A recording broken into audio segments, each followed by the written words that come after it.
I'm Zach Pierce, and this is my Army story.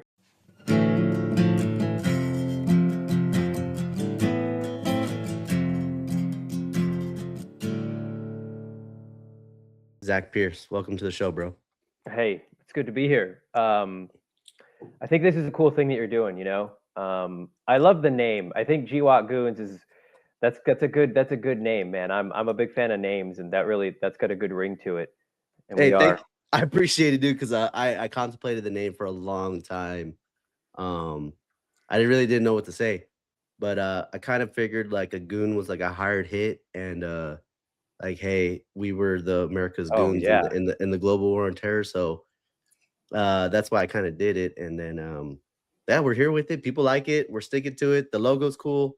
I had like two complaints about the logo. They're like, no American would have the Iraq and Afghanistan flag draped on them, and I'm like, bro, it's symbolic, right? Like the skeletons, like we're dead from our younger age, and then like we left it over those two countries. M16 because the war started with an M16, right? Like, so it's kind of like, yeah. but that's Well, it you're though, not. really, you know. You're dealing with infantry and veterans, and so they're probably not thinking at a very high level. I me Yeah. included.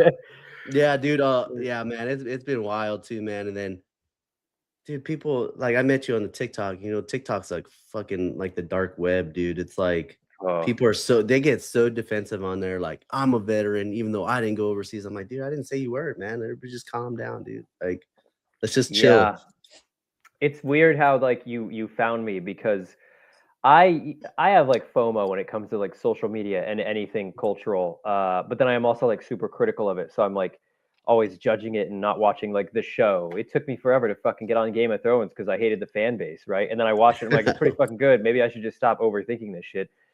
Um, but like TikTok has been around, and I was always posting stuff on Facebook and Instagram, usually bitching about whatever, and then I tried to I pretended to like maybe I'll get on TikTok and like post stuff about personal training because that's kind of like what I got into, and I felt like that was a realm that I could like post about, and then I just posted. Honestly, I posted one video of my medals. Yeah. No, it was like I was making fun of Pete Hegseth doing push-ups, and that got 100,000 views, and I was like, that's kind of a cool feeling. Like I like that. People think this is funny, and I need validation like that anyway. So I posted that. Then I saw that trend where people were like, I'm doing something stupid that I know I shouldn't be doing. Welcome to Jackass. And I'm like, oh, fucking great idea. And so Yeah. I put on my jacket, and then I did that thing, and it got like as many views as it did. And I was like, man, that was cool. Like, this is kind of fun. Like, I'm going to put my energy into making stupid veteran TikToks because what the fuck else am I going to do with my life? And it's weird because I got a lot of flack. A lot of people are like, I see stolen valor. What's that CIB, that tiny little medal? That's not real. And it's like, bro, that's the fucking, you're on TikTok pretending this is like news. Like, shut up. Yeah. So anyway, but No, dude, your little damn, the award one, that was a good video. I like the oh stop yeah. loss tab. I like the stop loss tab. It was funny. Um, So, I'm glad I didn't have to go through it. I'm glad you did though. dude, yeah, right. I'm sure everybody else is. Dude, so yeah, let's talk about that. So briefly, I'm from Arizona. I joined the army when I was 18 because I didn't really know what I was doing after high school. I had a single mom, and I think we would have had this was back when school wasn't like $1,000 a credit. So like I could have gone, but I don't know. Maybe I was impulsive, and I joined the Uh, army. And then after a few months of like looking at the brochures, I got like a 112 on my GT score, right? Like an 80 or a 78 on my ASVAB. So like I could have done a lot of stuff, and I really wanted to do helicopter repair. And after a few months of like learning marches and shit, I think I like I think I had like gone on something and like TP'd and egged a bunch of houses, and my recruiter found out, yeah. and he was like yelling at me, and I'm like, who the fuck are you? Like, I was really meek and like not one to stand up for myself. So I kind of like in my head, I'm like, who the fuck are you? You're like, I'm Yeah. not doing anything. And this was just Yeah. before 9/11. So like I didn't join because I had like a boner to go to war. I needed college money. And then right after 9/11, things started shifting. And then some other recruiter, we were in the office, and he's like, look, man, why don't you go infantry? You can jump out of helicopters, you can blow shit up, and like then you can fucking re-enlist and everything will be fine. Maybe you'll get deployed and go to war and you'll kill some bad guys, and then you can re-enlist and do whatever the fuck you want. And I took that as like this guy's like being authoritative and fatherly, right? And And then so I did. I was like, yeah, infantry. And what the fuck was I thinking, man? Yeah. Uh, but so So how was your life like growing up without your dad, right? You said you're single mother household and stuff like that. And and this is important to highlight, right? A lot of infantry guys, they kind of have like a try to struggled upbringing, right? You know what I mean? And they're like, yeah, hey, I want to go do something for the thrill, or I want to find some purpose or something. I was kind of a bitch when I was growing up, man. Like, Yeah. my mom didn't really give us I have a brother, and she did. I don't think she. Well, I don't think she gave us the attention that I think I should have gotten. And so I was always really shy. Like I was outgoing, but I was shy. Hmm. She was a bartender too, so like I think I was really ashamed of that. Um, but hey, people got to make ends meet, and I don't blame her for any of the shit that she did. We were on Yeah. food stamps and WIC and shit, so like that was my life, watching people pass money, these food stamps back and forth, and I have a lot of fucking opinions on that. Yeah. But like that was our life. It was a good life. Like she made our ends meet. She always put us in a good house, a good place, but I could see that like she wasn't like other adults, right? And she wasn't like other parents, and Right. I think I just resented the lack of like a parent, like a two-parent household, and like this Yeah. this idea of nurturing and love that you're supposed to get and going and playing the games and having the family get-togethers and stuff. So I think we had that, but I resented that it wasn't like picture perfect. So I Yeah. probably carried that with me, but I didn't like want to flee. Like I didn't want to get out of the house and whatever. I love my mom. I still do. I love my other family. I love my brother. They're so I didn't resent them, and I didn't feel as though I needed to get out and join Hmm. the army to like address that. It was I definitely was impulsive when I joined the military, and I didn't speak with her enough to like figure out what the plan was. She would probably say that there would have been money to go to school. Like I would have gone to a community college and that would have been fine. But I don't think she would have said like I wouldn't have let you go to school. Yeah. I don't know. I don't know. I didn't really ask her much. I think at some point I was graduating and kind of unfocused and really didn't know what to do. And I got a little caught up in like the anxiety of trying to watch these kids go to these schools. We lived in Tempe, Arizona. I went to Corona del Sol. If anybody out there is watching and you're from Phoenix, and Corona del Sol is kind of like a Scottsdale, Arizona is like a wealthy area. Hmm. Um, I would say I don't know, it's just a wealthy area, and so a lot of people had money, and I watched all these kids go to school and getting ready for college, and that really wasn't me. And I don't know if it was Yeah. like me that wasn't paying attention to like getting ready for college, or if it was like knowing that I'm like taking care of my brother. He's 9 years younger than me, and watching my mom try to like navigate. And so maybe I just got lazy. Yeah. Uh, I could relate to you because like I wouldn't say I grew up in a rich neighborhood at all, but all my friends went to college, and I think I just missed the beat of it, I guess I could say, yeah. because I didn't apply for community college. I didn't do like any scholarship. I wasn't a bad student or anything, but I also I didn't grow up in a single parent household. I had my father and then my stepmother, but I understand where you're coming from. Like society kind of like puts a picture on like, oh, you got this two-parent thing, you know what I mean? Like the movies, like all movies are like, hey, you got your two parents, right? And you're Yeah. kind of like growing up and you're like, how come I don't have this and all that other stuff? And when you become an adult, right, that's when you start realizing like, hey, this is why my parents did what they did, right? Like, Hmm. and at the time, you really don't. It's a lot of what's the word I'm looking for? Like social anxiety, right? Like, I gotta do this, I gotta do that. I want to. That's why a lot of honestly soldiers get married real early because they're like, I want to Oh see my yeah. life like this, And I was one of them. Like, I'm not here to tell you I'm not perfect, you know what I mean? But Mm. that's something that I understand completely what you're saying about like my mom was a your mom was a bartender, and the conversations weren't had, but it's hard to be a parent in that situation too. You know what I'm saying? Like, hey, what do I got to do? There's no manual for it. Yeah. Yeah, man. I think she definitely like she did what she needed to do, and I think she was maybe more focused on herself as a single mom. She Hmm. was like 20 when she had me, and Oh, I wow, don't blame wow. her. But sometimes some people just aren't supposed to have kids, and some people would Yes. say that she wasn't. But here I am. She's very smart. She's very Yeah. caring.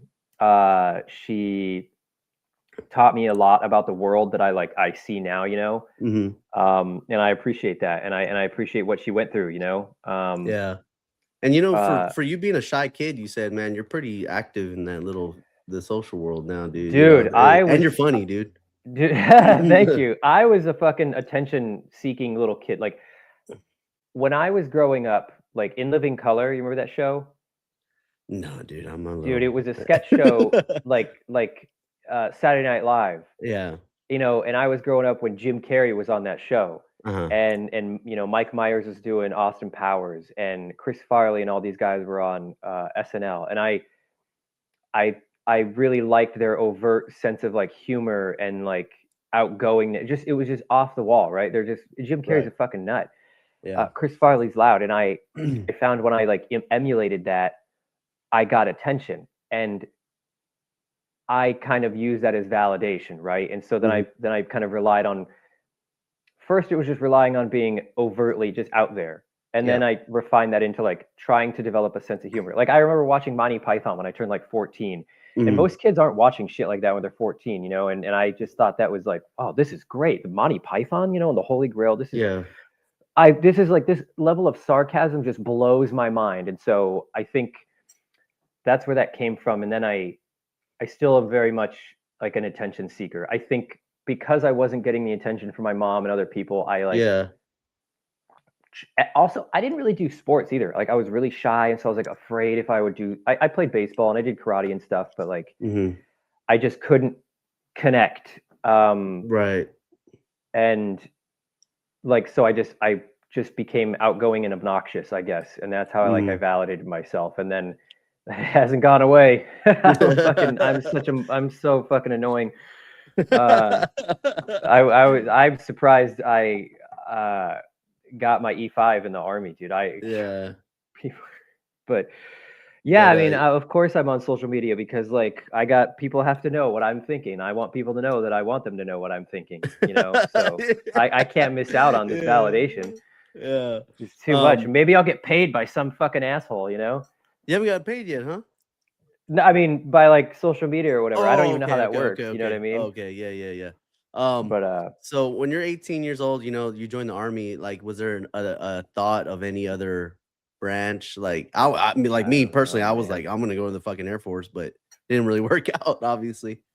I feel like I was like, I'm gonna be all that I can be, and I was 18, I was jerking off all the time, so I probably just called right in between jerk. Sorry, that was a little much, but uh, uh, like, dude, I don't know. I think I just saw an ad one day for the army, and it just said, I think the army is like the first word you think of when you have no like exposure to the military, Right. because it kind of encompasses the military is maybe what I was thinking, and I emailed them. I think I emailed ultimately all the branches, excuse me, and the army just got back to me first, and I told them I want to go to college, and they're like, yeah, we bet you do, we'll help you. And I think I don't think I went and spoke to the Marines. I think I got like some FaceTime with an Air Force recruiter, which I can only imagine where that would have taken me. I'd probably be like an MD in some other country making millions. uh, Yeah. um, Probably not. But no, I think it was pretty much going green the whole time. I don't think I really considered anything else, because Mhm. they once they sink their teeth in, they're like, "You're fucking mine," Yeah. uh, and that was that. Yeah, and, like, obviously, you get to pick your job, like, why how did you go about doing that? Because I How know you does said you got anybody in do trouble, it? right, or something like that, right? And, like, So I took the ASVAB test. And I was a senior still, so they oh, couldn't have done okay. anything, right? Yeah. And my mom was like, "What are you doing? Don't you need to think about this?" And I was like, "Sure." Uh, and Yeah. like she had friends who like were in Vietnam, like telling me just don't listen to everything the recruiter says, this and that, and they were giving me good advice, and I Mhm. was just like, okay, if I could, if I knew now, if I knew then what I know now, but no, I got the brochure of job. I took the tests, and they were like, Mhm. "What do you want to do?" And I'm like, "I like helicopters, and I want to fix things." And that was really all that I knew that like was a thing, other than fighting, military. But again, this was before 9/11, Yeah, yeah, yeah. so the infantry like presence wasn't here. So yeah, I just looked at the brochure and I like circled jobs that I wanted, Mhm. and they were all basically like avionics, right? Helicopter repair, signal, Yeah, like mechanical stuff. And I'm not the most mechanically inclined, but like I wanted to fix stuff and be around helicopters and like aviation. yeah. And then I took the test, and I think after a while, like the guy didn't. I don't know how it works. You go to the career counselor right at MEPS, and then you're really like you're just freaking out because you're like, is that Marine behind that counter going to yell at me? Like it's just such a weird place, and like I'm not thinking about being Yeah, assertive, right? And I don't have a parent, or I'm like neglecting my parents giving me advice. So she didn't come with. A lot of kids, I think they have their parents go with them, or yeah. like some advocate. I'm sure. I don't know how it was for you, but yeah, I think I picked a job, and then I think maybe we were in the middle of like getting ready to like officially pick that job or like decide how the army was going to accommodate me, and then some dude, some recruiter, like I said, overheard and just was like, "Go infantry, Roger." And then I did. I kind of I think that was right after 9/11, or maybe it was right before. I Yeah. think I don't know when exactly it was. I'm pretty sure it was before 9/11, and he just said go infantry, and I think I just was like, okay, yeah, good Yeah. idea, and I did, and then career counselor, choose your duty station, and fate was sealed. Damn, you got to choose your duty station, Yeah, I was pretty stoked about that. It was huh? either Big Red One or Hawaii 25th. Wow, that's cool, man. I haven't actually you're the first person on my show that's actually got to choose their duty station. So, how No long way. from yeah, so how long from MEPS to like you left for basic training, right? Because you're from Arizona. A year, because I had to finish my senior year. Ah, okay. And I then had a so year. 9/11 happens and all that stuff too, huh?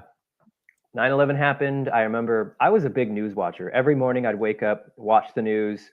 I spent most of my childhood like talking to adults. Like Yeah. I didn't avoid kids, but my mom worked nights, and so I was hanging out with like her and adults and all her adult friends, and I was very aware of like adult culture and like adult humor and drugs and alcohol, and I wasn't doing them, and they weren't like around me, but like I understood what was in store for like adults, Right.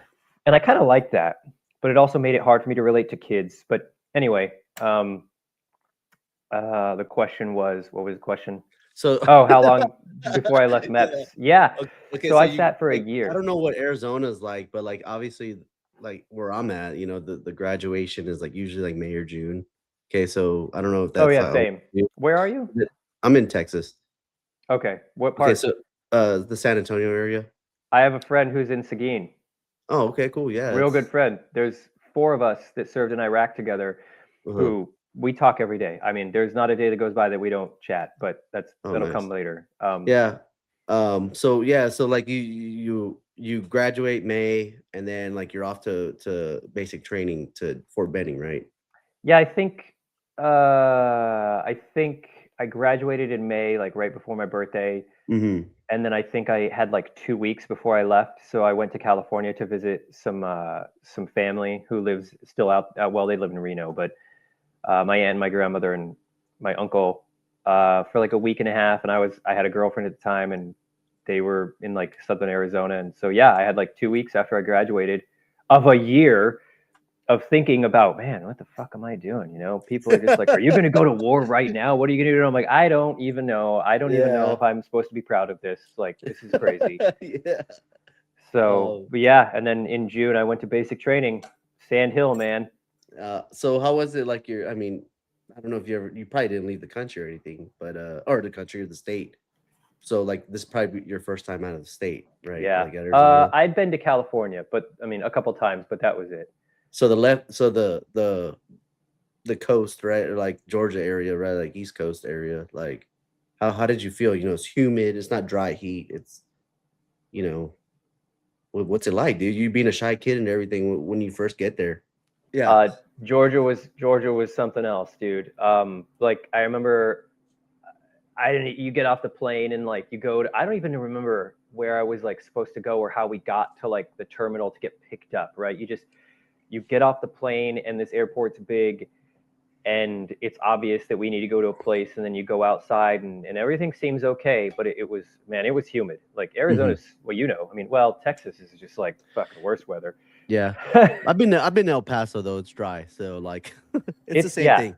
Arizona's dry, man, and I can thrive in heat, but like Georgia's, well, Georgia's humid, man. Yeah. So it was a shock. But yeah, basic was, yeah. You were Army, right? Yeah, I was a medic in the army. Okay. Oh man, lucky. Well, like you got to deal with the infantry bullshit, but like leave that attachment, right? Eventually. Well, I think the special part about being a medic with the infantry is you're basically like I want like for better terms a god. Right? Like Yeah, man. everybody they treat you, you don't have to do the stupid details, you don't have to do any of that stuff, Hmm. but you still get to We do the love cool stuff. like that.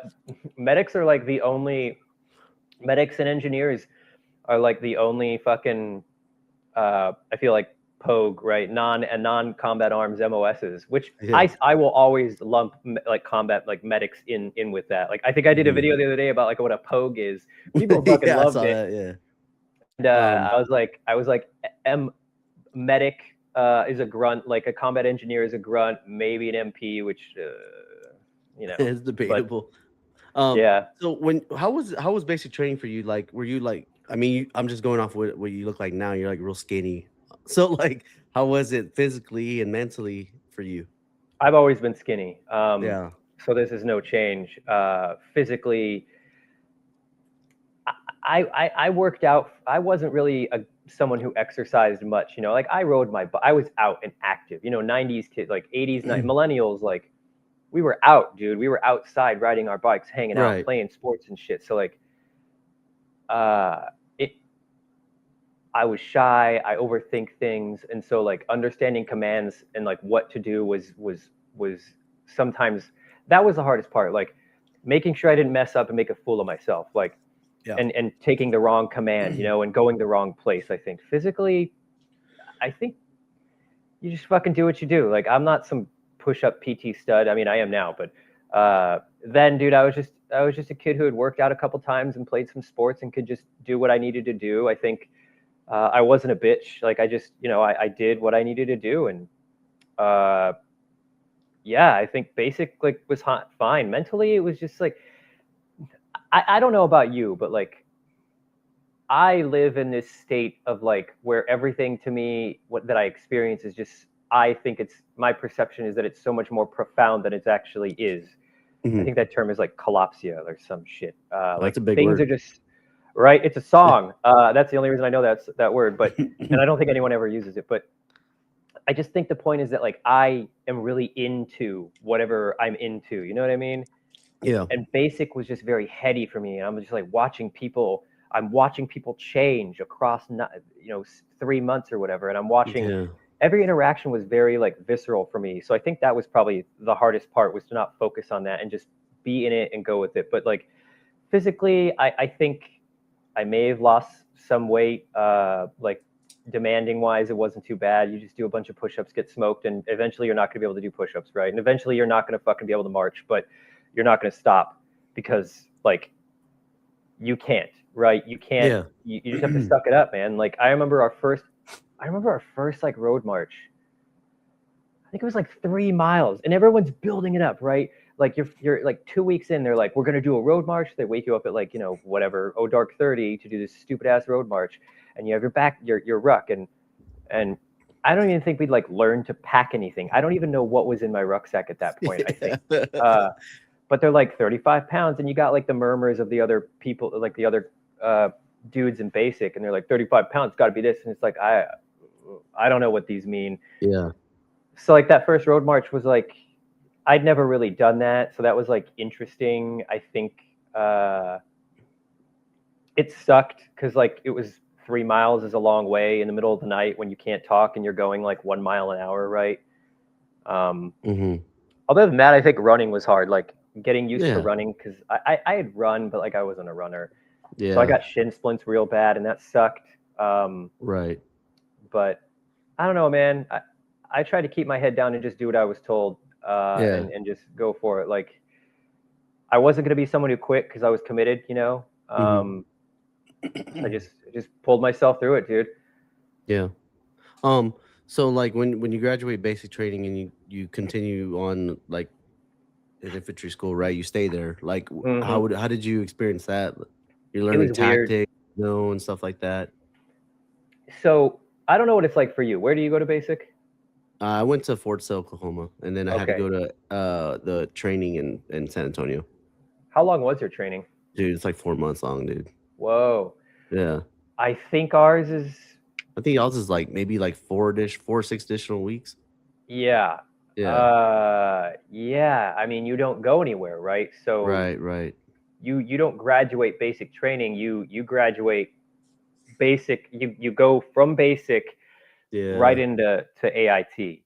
I Yeah, mean, yeah, it's yeah. the next day, and it doesn't really feel any different. You know, you're already in like an infantry sort of. Sand Hill is for the infantry, or that's the home of the infantry. That's what they say on what they're Yeah. like on the fucking signs. And so like you just kind of start doing basic the next day. Like that's it. You know, I feel like Right. it's just an extension. So I mean, tactics were confusing a little bit, honestly. I just feel like they're throwing the FM 7-8 at you, which is the infantryman's Bible, right? And they're just throwing it at you, and it just I don't know. Maybe I was over it. Maybe I just have a hard time getting things through my head. But it wasn't like it was dumb. You're learning your battle drills, Yeah. which I is think like I think so. The first, I sorry, think it go was ahead. kind of a no, I think it was kind of a weird era, right? Like the 9/11 happened, but we didn't really go to war, not even like Desert Storm, you can really say, or so like the last major war we went to was probably Vietnam. And it's definitely weird for a lot of people, right? Like you got a lot of drill sergeant stuff that they didn't really get to experience war. And so now they're trying to Yeah, teach all these tactics and stuff like that. But lo and behold, I mean, it ended up being what we needed, especially going to Iraq and stuff like that. absolutely. So when like for those who don't know what like infantry basic training is like, it's you have you learn platoon and battle you learn battle drills, right? Like Yeah. battle like movement formations. Like first you learn how to like march through terrain like in a Yeah. formation, like an echelon or a V, and then Hmm. and then different types of formations to like straddle roads or how to identify obstacles. And then you get into like, well, I've made contact. What do? You get down, and then you have your guys with different firepower, right? And you like Yeah. learn how to Squads. distribute your firepower exactly. And it's pretty. I mean, I feel like everyone gets their toes dipped into this kind of thing, but it's in the weeds with us. And then Hmm. breaking contact, ambushes. Then you get into MOUT or urban like operations, which is fucking cool. Uh, Yeah. so like it Yeah. was cool. Hmm. Um, it was cool. The bayonet. I don't know what you guys do, but like Didn't we do have the the bait. bayonet. It's pretty cool, man. Like I was I thought that was a lot of fun. Anytime, so the bayonet is like a 3-day field problem, right? You go out, you Right. do everything you've learned. Like you go out and you're supposed to like march this road, and you have to go assault this hill, but really you're just running across this 100-meter long like trench, and then you have to go up this like 12-foot wall, and it's fucking physically demanding, and you're not sleeping, right? Hmm. And then you have to go and bivouac and like go rescue these guys from a downed helicopter and carry this. God damn, dude, you're carrying this like 300-pound dummy on a litter Yeah. The for like rescue Randy, right? a mile, dude. It is, and everyone's got their rifle and they've got their ruck and they're like rotating out because someone's falling out, and you just see it and you go, dude, that shit was fucking wild, man. It's funny Like, though, man. dude, it Like was, like looking back on it now, right? Because you're not in the suck anymore. You're like, damn, that damn dummy is just crappy, dude. dude. Randy just cannot get himself out of trouble. Yeah. But it was a lot of fun. Like, and then of course, when people you do a road march home. I think it's like they I think say it's it's 12 miles, 25 dude. miles. Yeah, it's 12 miles. It's Yeah, fucking yeah. long, dude. And when you're coming home, I think you're a mile or two away from the barracks. Everybody in the barracks is woken up, and they stand along the road, right? And they cheer you on. And so you hear it. You don't know where you are. You just know you're walking. You're buzzing, dude. You're just like, where am I? I don't know. Is it over yet? Yeah. And people people are, that's it. Like that's the end. But you don't know when the end is. And people, you hear them cheering. You hear light. You see lights. You're like, oh fuck, this is it. and you pass them and you're like high fiving, and then they walk you onto the hill and you finish the bayonet and they put your rifles on you, and it's just like what a feeling, man. Now you think Yeah. you can't sleep in, but at least you can go to like chow the next morning and like talk to the guy across from you without getting smoked. Yeah. So how did you feel? You know, you were kind of a shy kid, and like this is the thing that like you graduate, you're like a you're the soldier of the army. Like I know people are like, oh, we're all soldiers first or anything, but you're the actual like ground fighting force. You know? I mean, yeah, it felt good. Like they build Yeah. you up, right? The whole time. The whole time they're trying to indoctrinate you too. They're like, kill Haji kill, and what makes the Yeah. green grass grow? Blood, blood. Like why does Yeah. God love the why is the sky blue? Because God, all this shit to get Right. you to do things and whatever whatever. Um, but yeah, I mean, once you get to AIT, I think you start to really feel like you're part of it. Yeah. Everyone's kind of like paying attention to you and you're paying Mhm. attention to other people, and like any sort of like beef or shyness or like aggression that you may have is kind of fizzling out because it's not going to Mhm. solve anything. But yeah, once you finish basic training, you're just like, fuck, this is awesome. This is awesome. I did it. Yeah. I feel great. The drill sergeants are very proud of you. Like you've really like established a relationship with everybody around you, and I think everyone's just Mhm. stoked, dude. Everyone is just they're ready for it. A lot of people are Mhm. like ready to go fucking kill, and others are just like, "Ah, I'm just happy I'm done. And it was really cool, man. Yeah. Um, so did you get to go home like right after basic the AIT and everything like that? Yeah. Okay, so you were the Uh, hometown soldier, right? Freaking yeah, like but like I didn't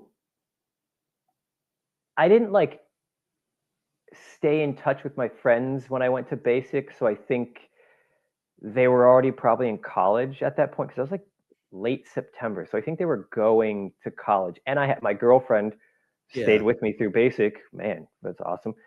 And they actually drove from Arizona to Georgia and picked me, watched my graduation, and then picked me up, and we drove back to Wow. Arizona, and that was really cool. And then I just basically spent the next 2, 3 weeks with them. I think Yeah. I was supposed to do like hometown recruiting, and I didn't. I didn't know. I didn't get in touch with my recruiter, and he's like, "You're supposed to be recruiting," and I'm like, "Oh, what do I do?" And he's like, "Well, you only got like 5 days, so why don't you come to the office and like I'll just sign some stuff, and then I'll tell you where to go." And I think I'd already got my orders, right? I think yeah, I got my orders for like the 25th. Um, or like I knew that I had to be at the airport to fly, so I Right. just hung out with my girlfriend in Southern Arizona in Bisbee. I don't know if you're familiar with that area. Mm, It's like Sierra Vista, Bisbee. Anyway, okay. they had a house down there, and so we hung out for like 2 weeks, and it was cool, man. Like Yeah. we just kind of hibernated. So okay, so when you report to 25th over there in Hawaii, obviously come from Arizona, Georgia, California, like you get to go to the island. What year is this that you get to report over there? Like what 2000, like late 2002? Mm-hmm. Uh-huh. '02 October. Yeah. Uh, you go to replacement. Replacement is I maybe that's what was your first duty station? Fort Bliss. Okay, It's like they call it in processing, right? Like, you know, you got in processing yeah. unit. The in processing place in Hawaii was called replacement, and it was Mhm. chill. It was chill, dude. Like I think it was me and like six other dudes waiting to get to our units, and they give you a radio, put you in charge of this detail, and you go fucking sweep all the barracks every day, and then you do like I think a drug test. Um, it Yeah. was so chill. Like nobody fucked with you. Uh, Yeah. Hey, did you have to do like a swim test? when I, yeah, when did I do that? Dude, In okay, so you might have went there with this guy I just had on. He's a sergeant major. He retired, but he started off in Hawaii. Same time you did, I think. really, Yeah, I god just damn, had him it's on fucking literally. crazy to think that he's a SAR major and we started at the same time, and I got out and fucking what the fuck, dude? What was his name? His name is Jerry Heim. But Time. he was a specialist. Like he was prior he was a Marine. So Oh, okay, 95 to I think like 2000. He was in the Marines, and then he got out for like a few months and came back. So okay. yeah, yeah. But anyways, like he told me about the swim test, and I was like, shit, let me ask you since you were with Hawaii, and nobody's ever told me they had to do a swim test, and I've had like 3 or 4 dudes from Hawaii on. I can't remember if I did that at replacement. I think I did it with my unit. It Yeah, just like came up. But yeah, you do a swim test. You do um, that flat foot bullshit where they like you get out of the water and you step on the ground and they look at your like foot impression to see if you're like flat if you have footed. a ray or a flat heel, and it's like this is so fucking archaic. But Yeah, what are you gonna yeah, do about this? And but then they also taught us how to like take off our BDUs and like turn it into like a float, right? right. In that swim test. But I was comfortable in the water, so it wasn't a Hmm. problem. But dude, Hawaii, being from Arizona, I I like I really embraced like the kind of Native American culture and artifacts that were there. It was very much like on Hmm. the side of the freeways and stuff just to make it look pretty. But I was really into like the lore of the Native American culture. I respected the fact that like these were indigenous people whose land, blah blah blah.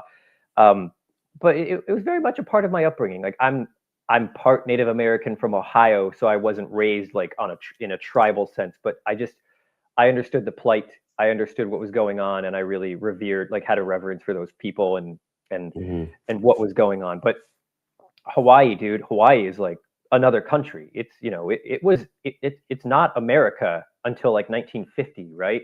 Right. And what we're seeing in Venezuela is what we fucking saw in Hawaii.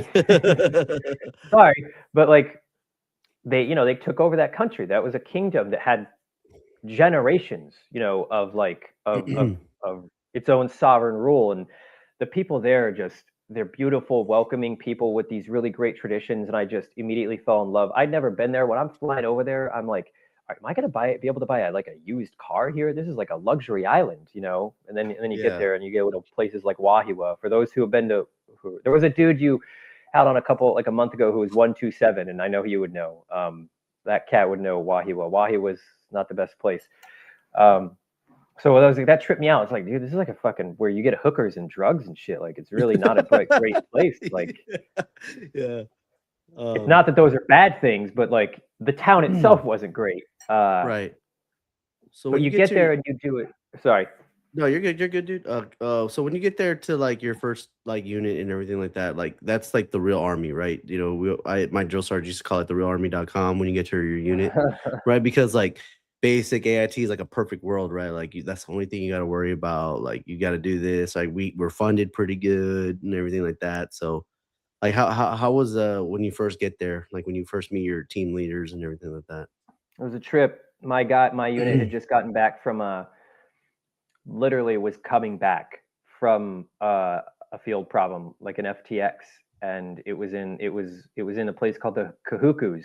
If you've Yeah. been stationed in Hawaii, there's a mountain you would know, just Kahukus, and people will just be like, It's like they call it. It's out in the mountain. It's like towards North Shore, but it's like the mountains that the foothills go into North Shore, and it's just they always say that like no matter what direction you're always going uphill, Right. and it's always raining, and it's just treacherous fucking Hawaiian terrain. It's just that Hmm. island is a volcano, and that's all that is. It's just a fucking giant ass mountain, grass, and I didn't know this. So I get to my unit, and like some of the senior NCOs are like the platoon sergeants and shit, and I go to the CP to like get what I need, and there's a couple dudes in the CP that are like, "Who are you? What are you doing?" Billy Ott. This guy Billy Ott was his name. He's telling me like, "Go get this, go get that." Super cool guy, right? Super chill. Yeah. I could just tell the way he was looking at me, like, dude, this was an awful day for you to come to this unit. So I go to my platoon sergeant in the CP, and he's like, "Who the fuck are you?" And I'm like, "I'm the new guy, Sarge." And then there's like a fucking the PL's over there, and he's like, "What's your name?" And I'm like, "Pierce Sergeant." And he's like, "That's a fucking PL, motherfucker." And I'm like, "Oh, here it is. God damn. Yeah, yeah, Can I just get to my unit and be at my unit, man?" Um, so everybody's like coming in, they're coming in with their just mud yeah. all over, Just dude. pissed off, dude. Yeah, man. Um, and so like, what am I gonna do? There's nothing for me to do.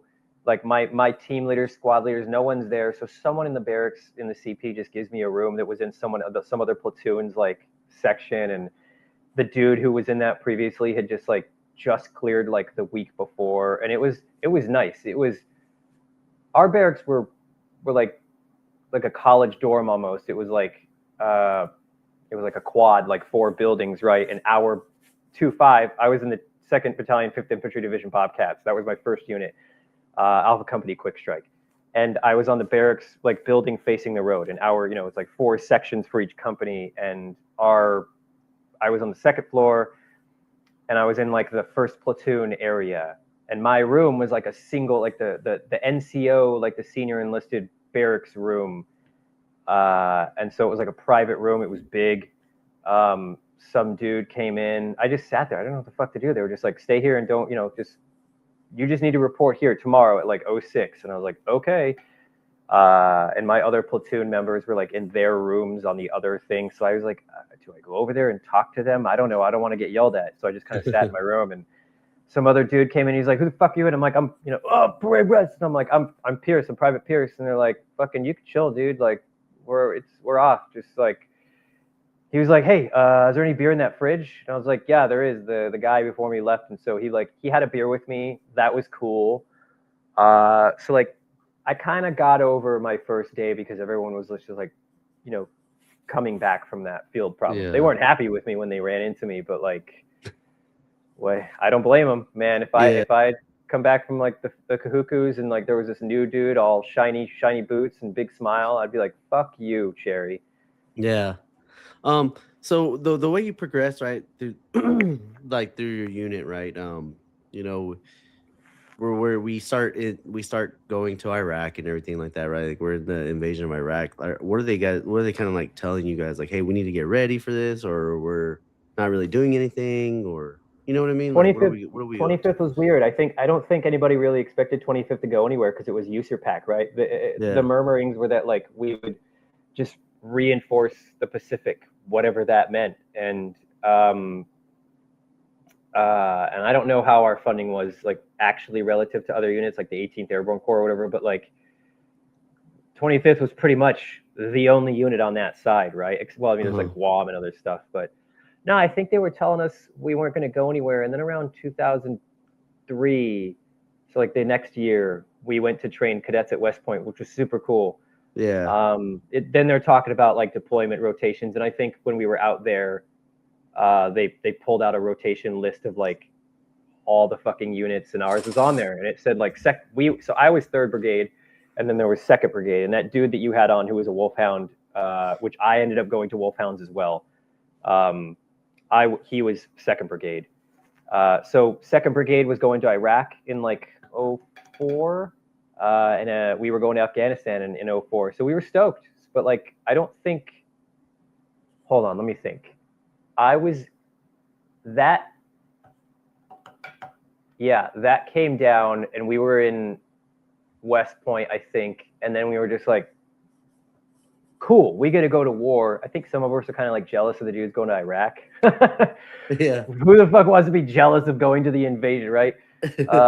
But yeah, and then you just start kind of thinking about it, and then we started doing more training, and just training ramped up, and you just start you're in it, And then I remember when I was sitting in Dillingham Air Force Base airfield, which was a retired airfield where they did training. It was on the water. It was super cool. I had the worst case of prickly heat I think that ever recorded. Like, doc, like you got to find a cure for that shit, man. You ever had prickly heat? No.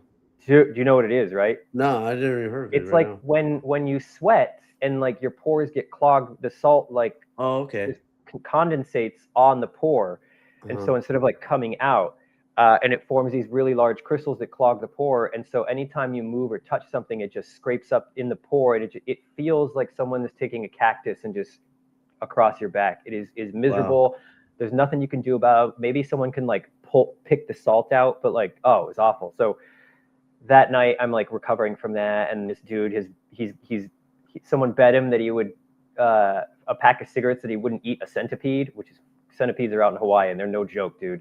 And he did, and he got the cigarettes, and then we're listening to like someone brought a radio, and we're like listening to the radio, and they're talking about the invasion of Iraq, and this was the day, March 3rd, I think, or whatever, that Saddam was supposed to surrender, like let people in to inspect him. So that was the day they decided Iraq is happening, and then at some point after that, we got the rotation for like Afghanistan, Iraq, and Yeah, then Okay. we just do a bunch of training. Right. Um, How and are you feeling about the training? You know, like you're doing like real infantry stuff. It's not it's not like your typical what's the word I'm looking for? It's not your typical like just weapons inspection. Like you're actually getting familiar with your team and everything like that. yeah, Like how's that? it was cool. We, I mean, it was cool because for the infantry, right? It was fucking miserable also, but we started really taking seriously the range, like, and you really start taking seriously your weapon systems, and you actually start learning more about your weapon systems and really what they do and how they're deployed. And Mhm. we're light infantry, so we're leg, so like we're not Yeah, driving yeah. anywhere, we're walking, right? So we start doing more missions and like learning about air assault, doing air assault, like field problems. Uh, it was good. You know, it felt more purposeful. It felt more Yeah. intentional. You know what you're gonna do. You know where you're gonna go. Uh, we we went to a place, Hawaii. The Big Island has a place called PTA, Pahakaloa Training Area, and it's miserable. Um, it's at the base of a volcano, and you go to this place, and you're like, oh, it's Hawaii. It's got to be great, right? It's the surface of the moon, dude. It's just craggy and volcanic lava that just shreds your knees and your skin and takes your shoes like from new to nothing. And it's cold, dude. I think we went in January, and it was just this was like supposed to simulate sort of like, I guess, the desert or the terrain of like Afghanistan and Iraq, and it did. And it was so fucking cold Yeah. and windy, and just it was absolutely miserable. And that made me really scared because I was like, this is what we're gonna do in Afghanistan, is just walk everywhere. Like, Yeah. we're not combat effective if that's the fucking goal. And so, I mean, anyone who's been in Hawaii and has been to PTA can attest. Like, it's awful. Uh-huh. Um, but I mean, I remember, dude, I was a saw gunner, and we were walking down this road, and this is a real hardball road. So like people are driving, and then there's like soldiers on the side of the road, and like all of a sudden we get contact to our left, and so we have to react to the contact. And so we go, and it's all like we knew what was coming up, like it was a live fire, or it was a drill. But um, I'm running, down my lane, and like I'm bounding with this other guy, and then I have my saw, and the saw gun, and it's belt fed, right? And I remember the belt didn't work, I couldn't clear it and everything. So there's a cadre dude, and he's standing there, he's like, use your fucking magazine. So I take a magazine, because you can use a magazine in a saw. So I Yeah, take the yeah. magazine, and I put that shit in, and I try to fire it, and it won't. I just hear ka-chunk, and I'm like, oh no. And he's like, look at your magazine. And I realized I turned my magazine and put it in backwards and upside down. So like the rounds were sticking out the bottom of the Yeah. magazine facing me. So nothing was getting loaded. And I'm just like, God, I'm going to war like this. So Yeah. um, that was a miserable experience. But other than that, I think I felt good. When we started doing more like urban operations stuff, like out houses and shoot houses, then we felt really confident. I think we felt really good. We worked well as teams. Yeah. That's kind of like what gives you a boner. Like, you're, Yeah. you're like doing that shit. So You're that's doing when you're when doing things your start. job in real time, right? Yeah, real time, man. It felt real good as opposed to like just marching and then dropping and then shooting. Yeah, for sure. So when you get the orders to Afghanistan, like, what this is probably like maybe mid 2003, and Mm. like obviously nobody there's been rarely anybody over there. I know we went over there first, right, to go capture Osama and everything like that, but it was like it's very rare. So you go and block leave and stuff like that, and you go talk to your family. Like, how are you prepping them up? I don't know if you still have that girlfriend at the time. Like, how are you prepping them Nah. up? Like, hey, like I'm gonna go to war, and we don't really know what it's like, you know? I didn't have my. We broke up a few months after I got to my unit, which was fine. It is, she was pretty honest about things, and I was like, yeah, that it sucks, and I was sad. I was a little sad boy. I didn't really meet any chicks when I was in Hawaii. Well, once or twice I like met some girls like out, or I think I was like on Hot or Not or something. Plenty of fish. Yeah, Uh, yeah, but like other than that, I was sad boy, But it's fine. But like it was just me and my mom and my brother, and I don't know. I think I just made myself distant from my mom. I don't know why I had that resentment, but I kept in touch with my brother and my aunt and my grandmother. But yeah, I mean, I went on block leave, and my mom, I don't know. Our relationship just turned weird. Yeah. We weren't communicating with each other very effectively. I think I was now an adult and was like looking back on our, my upbringing and a little resentful. And I saw my brother. We have different dads, and I saw him kind of trying. He was doing better than me, and I was jealous of that. But like, and I think that fostered my resentment. But like, I don't know. How do you tell? Like, so how do you tell someone you're going to war? We didn't really have the support on that side. My aunt and grandmother, like, they were very supportive. They were very overtly Yeah. supportive, and you know, it's weird. It's weird to tell we're going to Afghanistan, and everyone. I mean, It's still early into the GWAT too. So like yeah, when I deployed, like I think my family was just completely ignorant. There was no lineage of like people in early Iraq or Afghanistan. So when I went over there, it was just like I thought it was gonna be like fucking Black Hawk Down, dude, the dude, entire time. for And real. that's a hard thing to try to grasp to tell people, like you don't really know what you're gonna be doing. Yeah, I mean, and that's exactly like how it was when I was interacting with them. I think I told them I'm going to Afghanistan, and this time, and here in this area, which Kirkuk, Yeah. Kandahar, which means nothing to anybody. Um, and yeah, I think they were just very proud that I was going, and you try to be happy, and uh, when you go visit them, you try to tell all the girls that you meet, like, I'm going to fucking I'm Afghanistan. going to fucking war, dude. Play with Like, my yeah. play with my pee pee. Uh, no, it was well received. You do what you can. It wasn't like a big celebration or like send off, but it was fun. It was a good time. Yeah. I'm a sad boy, so I was like, oh, I want like a girlfriend to kiss and say goodbye to, who can cheat on me when I'm gone. Yeah, yeah. Um, so how was it, man? Like when you guys leave from Hawaii, I don't know where you guys go first. Where do you guys go first? Like you take off in the plane, where do you travel to first? So Iraq, first of all, Iraq was absolutely the most miserable experience. It was fucking awful. Right. And I'm sure we'll leave time for that, because that's Oh, we like got time. everything that happened to me that would have changed me. I mean, was Iraq in a specific moment in Iraq, but Afghanistan. We get on a fucking stupid Omni Air, right, or World Air, whatever, this airline you've never heard of, and it just somehow materializes on the airport. And you're like, out of Honolulu Airport. We go to Honolulu, and you're like taken into this terminal.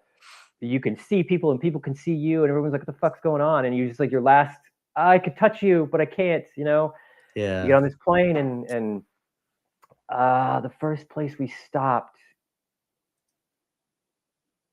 uh, I I can't remember. You go to Kuwait though. That's the first Yeah, place you you went go to is Kuwait, Kuwait. right? Yeah.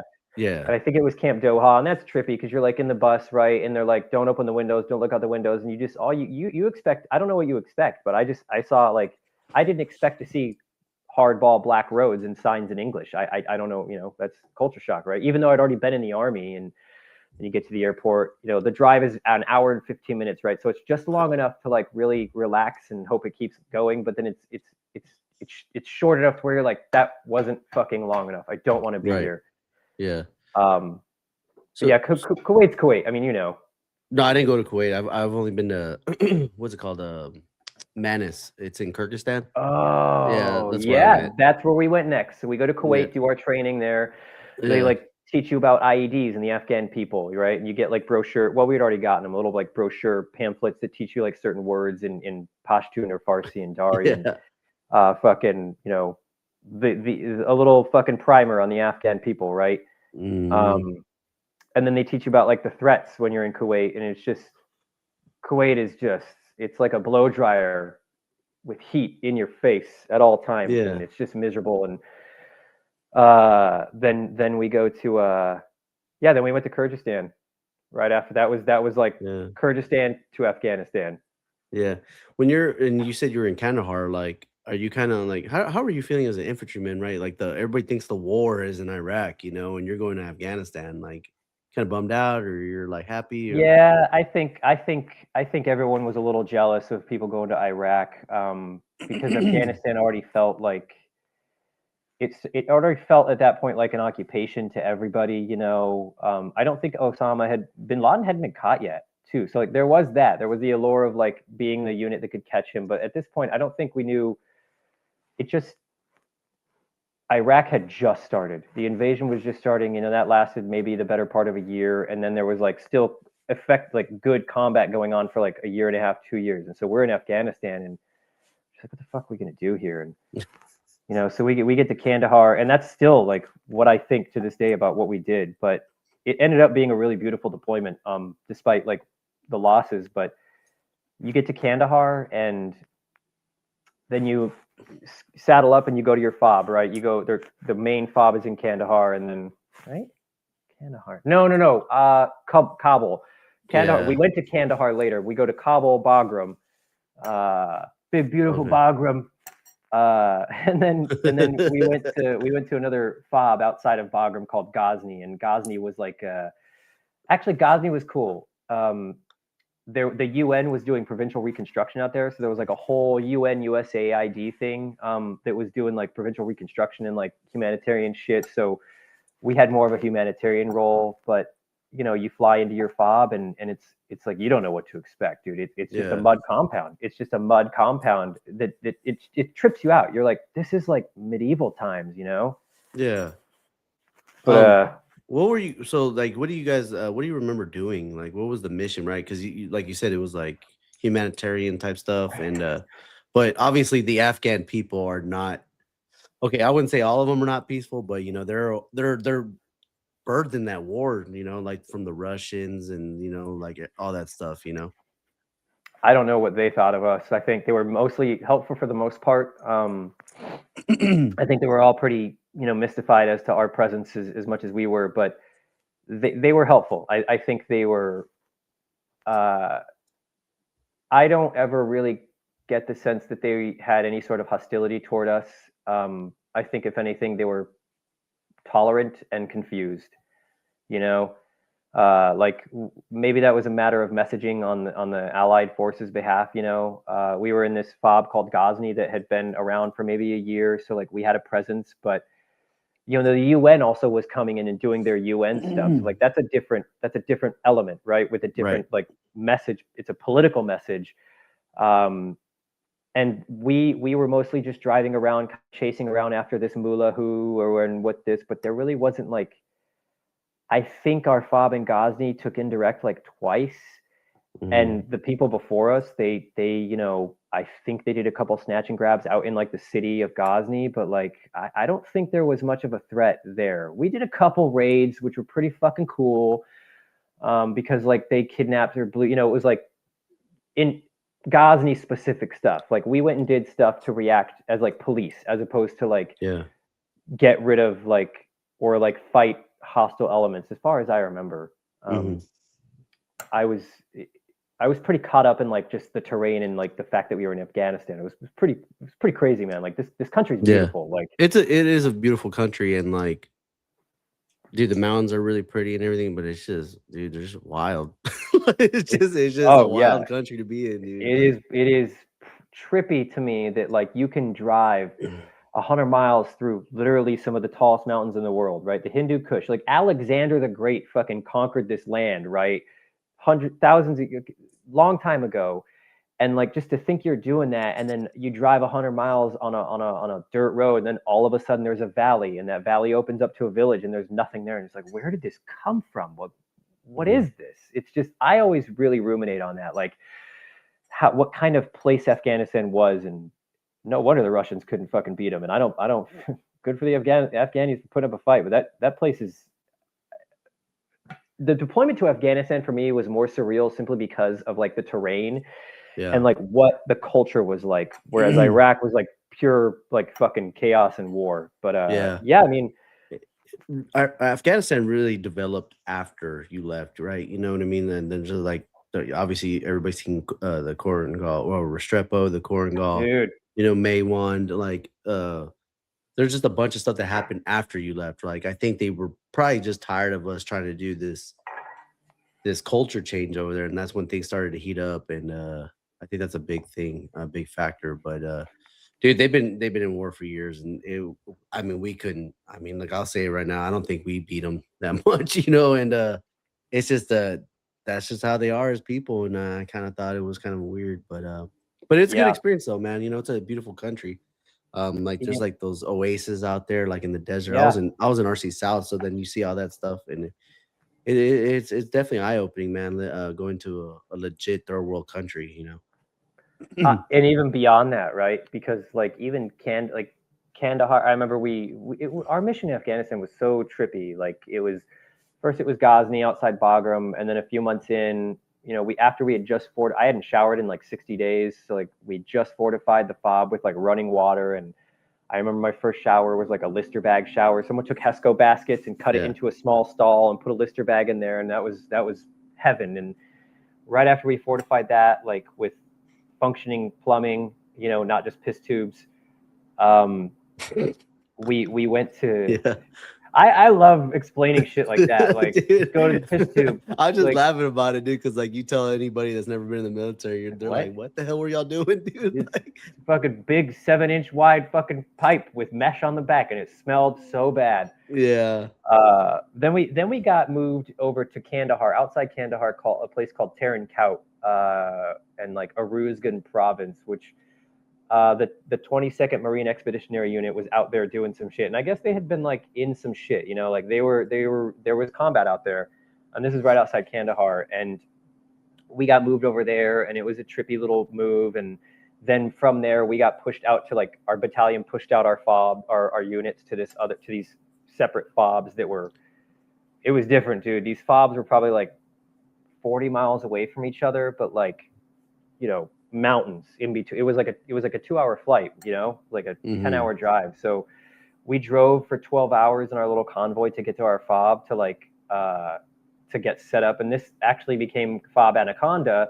which there's a big firefight that happened there between like a subsequent unit and special forces. Special forces came in when we were there, a little small team, and they stayed and took over it, and then they were attacked, and then this became the Battle of Fob Anaconda. But that was a trip, dude. That was where we spent most of the deployment, um, in Uruzgan, and it was even our mission was even less clear. Like it was fly around and just establish a presence further out and talk to people. We'd go places that hadn't seen. They would tell us they hadn't seen like proper military, like U.S. military ever. Like this was they don't understand why we're there, and yeah, it was a trip, dude. Just yeah. flying helicopters everywhere. So you guys are going out into town and stuff like that, doing patrols, like presence patrols and stuff like that.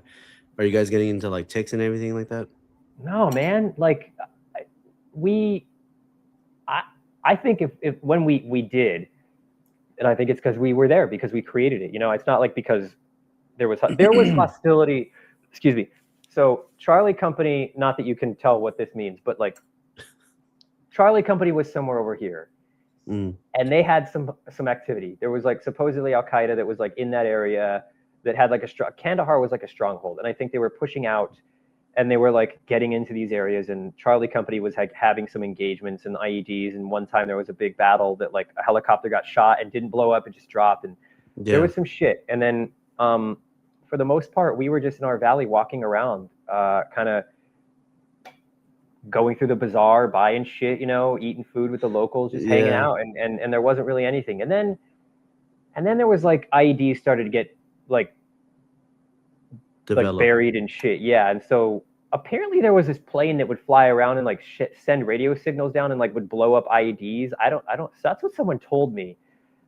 I mean, it seemed cool because at night you'd hear big explosions, and then we'd drive by the next day and see like a crater. So, Hmm but yeah, I think they started like putting up IEDs, and then one night there was like in the area nearby, some people got captured, and we were supposed to go get them, and they just weren't outside. They were outside of our AO, so we weren't able to like get spun up to get them. And there were some firefights over the ridges that like were close enough to where we could have reacted.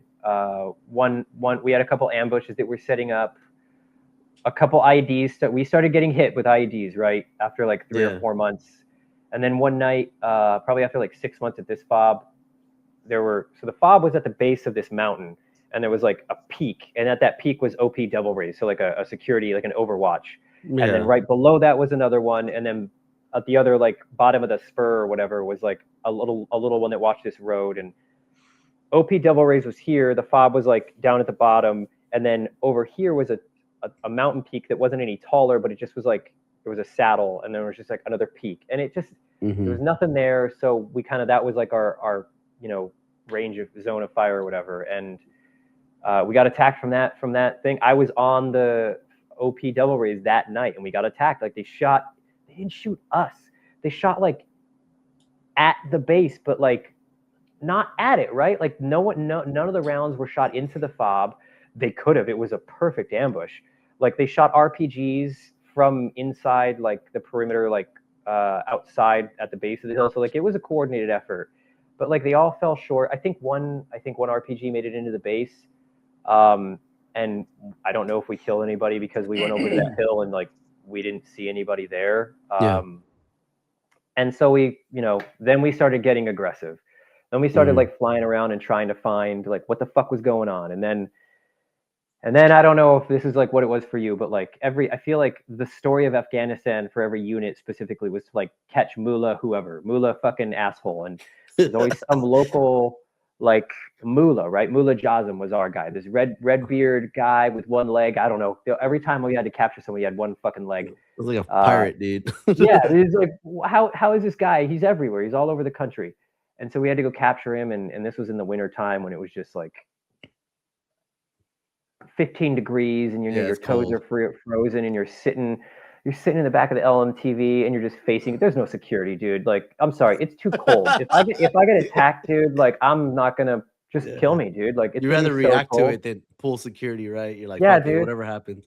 So everyone's sitting there with their gaiters on, just like my saws on my lap, and I'm like got my hands in my pockets because it's fucking cold. And whatever. If my platoon sergeant is hearing this and he's like, "What the fuck?" I'll be like, "Fuck you, dude. Sit back there and try it." Yeah. Um, and we went to go find this guy, and he wasn't there, and just after that, it kind of fizzled, like right, like then we did like some other thing where we went to some other air base that was totally cush. Like we pulled guard in this very well developed like consulate. It was like an embassy that they like Mm-hmm. compound that they had taken over. It was like well developed. It was apartments. I think it was in Kandahar. And like we would pull the night shift of guard, and we just drive around in our Humvees in the city with the gun mounted on the top, and this dude would he Jenkins, he'd sit in the truck and he'd play his iPod. He had first gen iPod, and he'd put a speaker up. I was in the turret. He'd put a speaker on the turret and a speaker in the cab, and we'd drive around and just fucking blast this music to the locals and drive. Dude, it was that there was no threat there. It was so awesome. Yeah. But And then what's that so song? I don't wanna use your love tonight. That it that was on his playlist, and he played it every time. And every time I hear that song, I'm like, oh, this is when I was driving around yeah. Afghanistan, around these traffic circles, hoping some asshole didn't have a bomb. Yeah.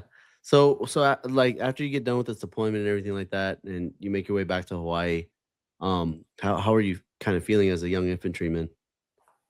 It was weird. I had lost a Did you friend get your who was. CIB or no?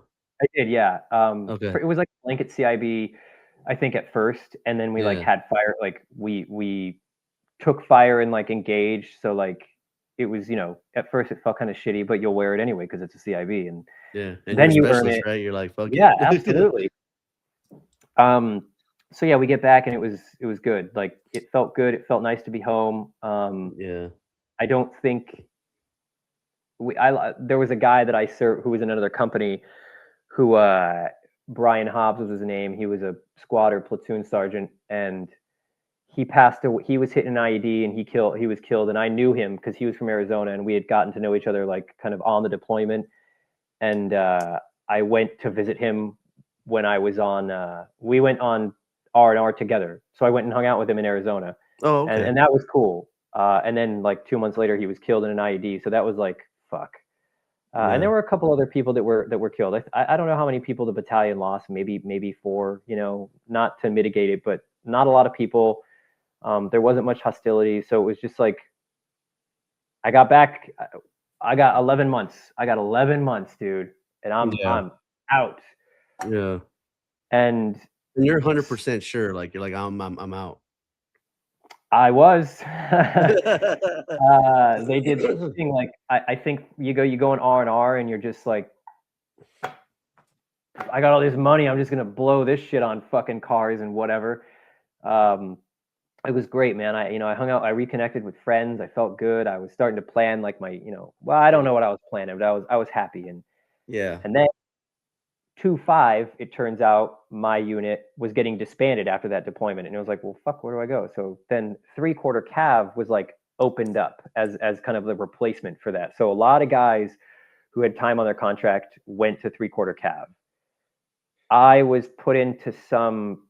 They were like pushing people into different units, and I had 11 months, literally 11 months before I ETS. June of 06 is when I was supposed to get out, and they're like, they pushed me into this one unit. They're like, Specialist Pierce, you're going to go to fucking 3-quarter Cav Pathfinder platoon. And I'm like, well, that's kind of cool. I'm not airborne, but whatever.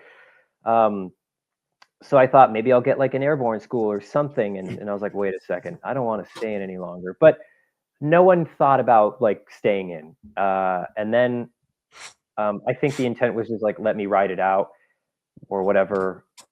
And then a couple weeks later, someone was like, you're going to 227 Wolfhounds across the quad. And I was like, why? And they're like, I don't know. They just got back from Afghanistan. That's where you're going. And then a couple months later, it became very clear that they were going to Iraq, and I was probably going to go. But it wasn't until like the following year that I was like stop lost, right?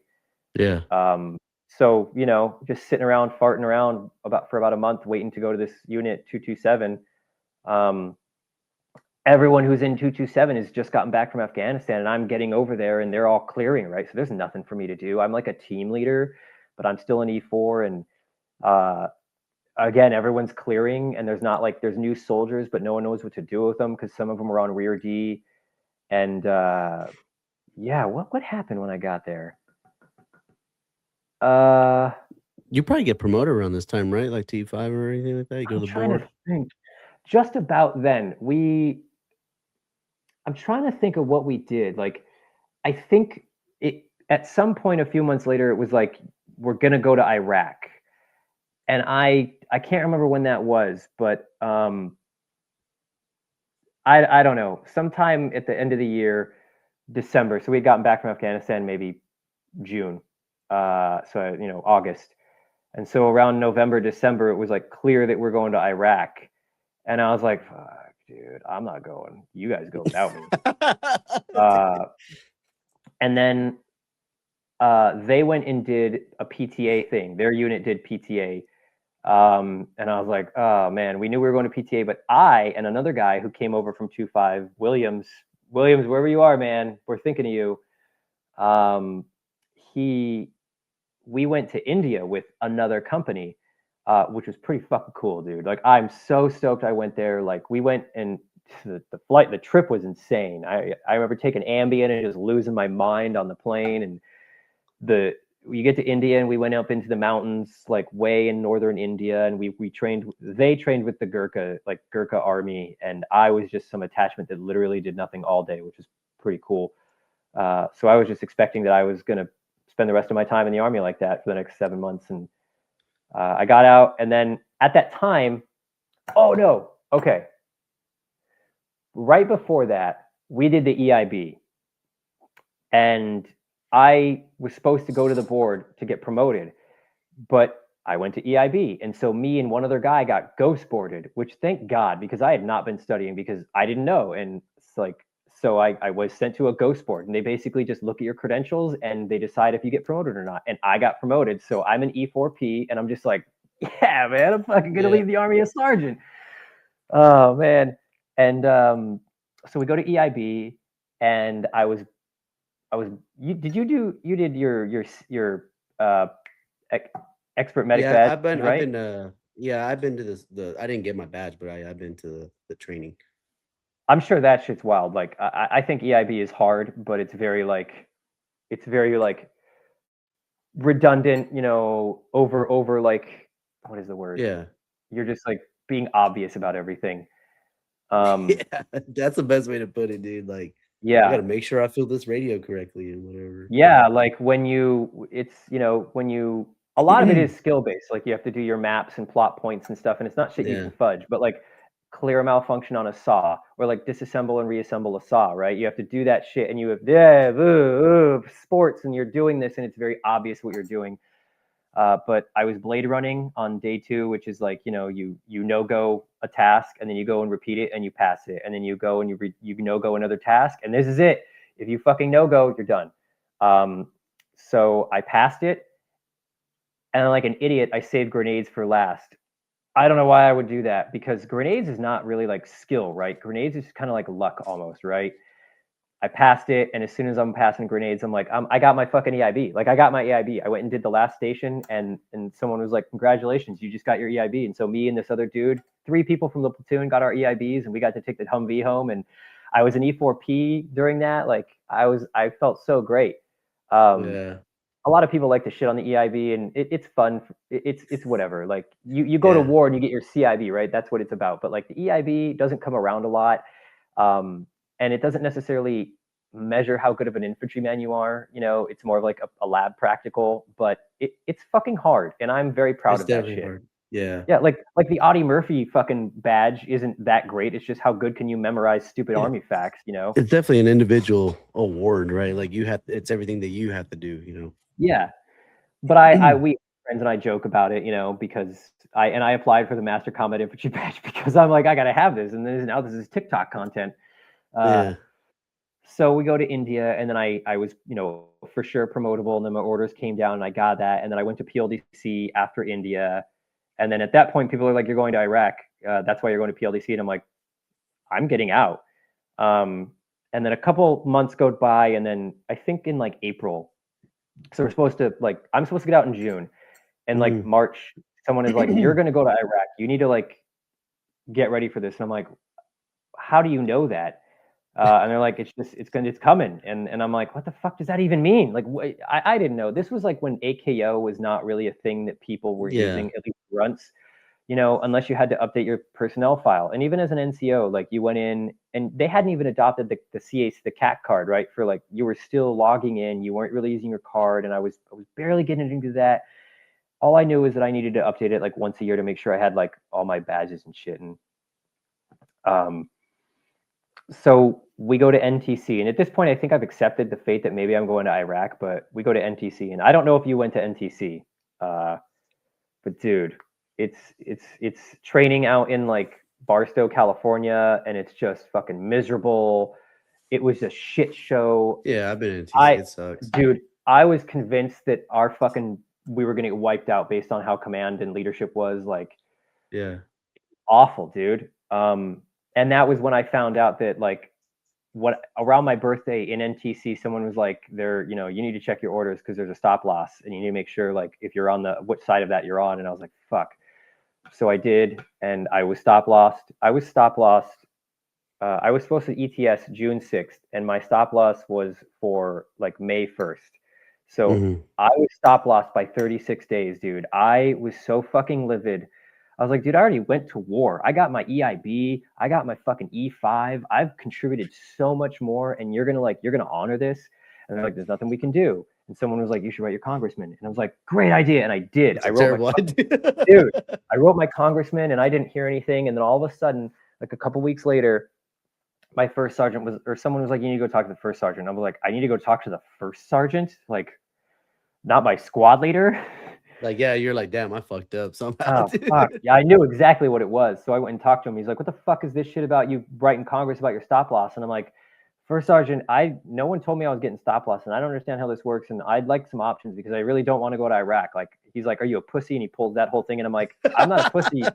I'm just like, I've already served. I have all these things. I'm under the impression I don't trust our leadership for sergeant. After what I saw in NTC, and then he's like, weird logic, like, you're a pussy if you don't want to go because you have men that you're going to leave behind. And I'm like, I don't think that I believe that I am combat effective at this point. Like, I'm really unhappy with how Afghanistan went. I do believe that Iraq's going to be worse.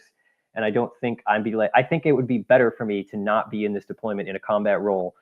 And he's like, well, I'll tell you what, you're going to go, and you're either going to go in charge of your team, or you're going to go and you're going to stir shit all fucking year. And I'm like, if that's how it has to be for a sergeant, I will. So then he wasn't happy. He was not happy. then I went to IG and lodged a complaint. And what are they going to do? And I think at some point I just said, well, I guess I'll go. Um, and I could have reclassed, dude. I could have. This would have been my shot to like go do helicopter repair, man. To like live that dream, but I didn't. I could have reclassed, but I didn't, and I stayed, and then we went to Iraq, and that was when things got wild, dude. Yeah. So you get to Iraq, man, and like obviously you're probably one of the few people that I wouldn't say few people, but at least you've been in a combat situation. Now you're leading troops. It's a lot of responsibility, you Yeah, I think that's why I know. was not ready. I didn't want to go because I felt like The I don't want to be responsibility's in. hard. Yeah, well, it was like I don't. I'm just not mentally. I don't want to be here. I know what's going to happen. I know how this is going to go, and I'd rather just accept it. Like I don't want to be here as a bad leader than you know be here as a bad leader.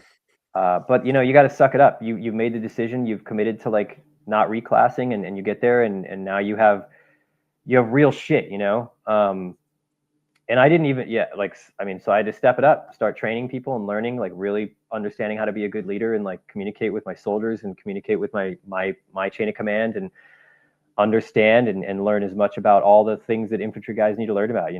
Like Yeah. you can't just be a specialist at this point anymore. You're a team leader Yeah. that now is like you're part Yeah. of the chain of command, and you have to know how op orders work and like how to use technology and how to like teach people to do things and how to like wrangle people and get them motivated. You can't focus on yourself and just sucking it up anymore. Yeah. Uh, And you and you I get there struggle with during that. the you go in there during the EFP era too. Yeah, or like right before it, Yeah. we And got how was extended. We got extended in country for that. So I'm stop lost and extended. So I was in Iraq 18 months, 15 months. So I was not happy, but yeah, how yeah, was it like Iraq? Obviously there's like loads of fighting compared to Afghanistan and stuff, dude. I didn't know what areas were like the focus. I Right. knew that Baghdad was like the place and Mosul and certain places in like that little triangle. That's what I thought. And I knew there was still fighting. And I knew that like IEDs were at a level of fucking like complexity that we just had not prepared for. Um, we we went to Kirkuk at Fob Warrior, and we left Fob Warrior to go to our Fob, which was Fob McHenry, 45 minutes south off Route Cherry. See, now I remember these things. Um, and then there were two, like there was an AO for our Hmm. battalion, and we had Hawija, which was just outside of us. It was a more developed city of a couple thousand, which was fucking. It was hostile, and the units we were replacing, I think it was 101st, maybe it was 10th. I think it was 101st. They didn't do shit. Like they didn't do anything in there. They lost maybe 4 people the whole year, and they were like, we don't go in there. We don't fuck around. Like they're gonna attack you. There's no sense. But our Yeah, battalion commander, there's no way you're gonna win it, right? yeah, but our battalion commander had other plans. And then there was Riyadh, which was in the other direction, which was calm. There really wasn't much, but it still had that eeriness to it. Um, it turns out that it wasn't a great place to be in the end, but yeah, we get to McHenry, and they do a left seat, right seat ride, and they get hit by an IED, and one of the dudes, one of the outgoing like gunners, his face is all peppered with fucking shrapnel from an IED, and we're just immediately like, okay, this is how it's gonna go. Um, those guys were cool though. Like they left us all their DVDs and TVs and shit, and they sent us all these shows. And this was like when Smallville and Rescue Me, remember that shit? Yeah. When all those shows were popular. So like they were sending us all the DVDs as the seasons would come out. So like that was cool. That was a cool like Yeah. kinship to share. But Um, um, I was reading your stuff, and I know that you said you lost like there's 18 people in your company or platoon that you lost in our battalion, in battalion. Yeah, so yeah, there was the IDs, right? yeah, there weren't many firefights. It was mostly IEDs. So the first guy that was killed was actually by a couple guys were killed by snipers. Shank was the first casualty. I think he was shot in the head by a sniper. He was in a guard tower, and I remember hearing that on the radio. Just trying to extract him, and just no one Yeah. could like. agree on getting a helicopter in, like a bird, to get him out, and it was just fucking crazy. And It's scary too, man. dude, yeah, absolutely. And then I was just the whole time you're just thinking like I'm gonna be in a guard tower at some point. What the fuck, Yeah. you know? Is this like? And then you really start to think like, what the fuck is the point of this war? Like I'm gonna sit in this. They needed me to stay in the army so bad that they guilted me into it so I could go sit in a guard tower and get my head blown off. Yeah. Right? Like, Yeah, it's rough, dude. When I was talking to that guy yesterday, he like the sergeant major dude, he said that when you're around the people that get hit by snipers, or obviously you're the victim of one, it's so personal. Like that guy picked that person, and then you might know that person. So now you're taking it personal. It's like a very yeah. intimate type thing. And it's just it's its own little like narrative. Like I remember hearing about what the doctors and the medics had to do to like save him, and from people who were there from my platoon who were in the medic tent. And he's like play by play, listening to them talk about how like here's the bullet, we can do this, he's not going to make it, this and that. And it's just that little odyssey of that specific person. Yeah. And then I don't really remember the order of it, but that was a wake up call. And then we were just everywhere, dude. So our platoon, I was Bravo Company Bastards. When we got to Iraq, we were attached to Delta Company, the headquarters company, which was like the tank company, the AT company. And so they had a different mission, right? But then they everybody in Iraq in that area was just driving around Humvees, fucking doing route recon and whatever, going and doing raids. There was no real difference in mission. There was no like AT anti-tank, anti-personnel missions, right? But we went to Delta Company, and then we had a pretty high-speed platoon sergeant. I would say he was the most high-speed in the battalion. Like this dude was a scout. He knew his fucking. Had a couple scouts that came with him, squad leaders. It was just we were like this. There was scouts, and we were like the scout platoon of the lines. It was awesome. So we got some really Yeah. badass like air assault missions, and like I think we got some kind of a good rotation. We had some respect. People knew that like we were doing some really cool shit. But then this other guy, he was a commo guy. He was really well known. Daniel Isaac, really well known, big hearty. Oh, man, and Shaka, super lovable, hot, easygoing guy. Was in Hawaii for a long time, surfed. We were friends. He was not infantry. He was a commo guy. He went to battalion though, and he got his ranger tab as a pogue, which is fucking badass. And then he was the platoon sergeant for like this personal security detachment.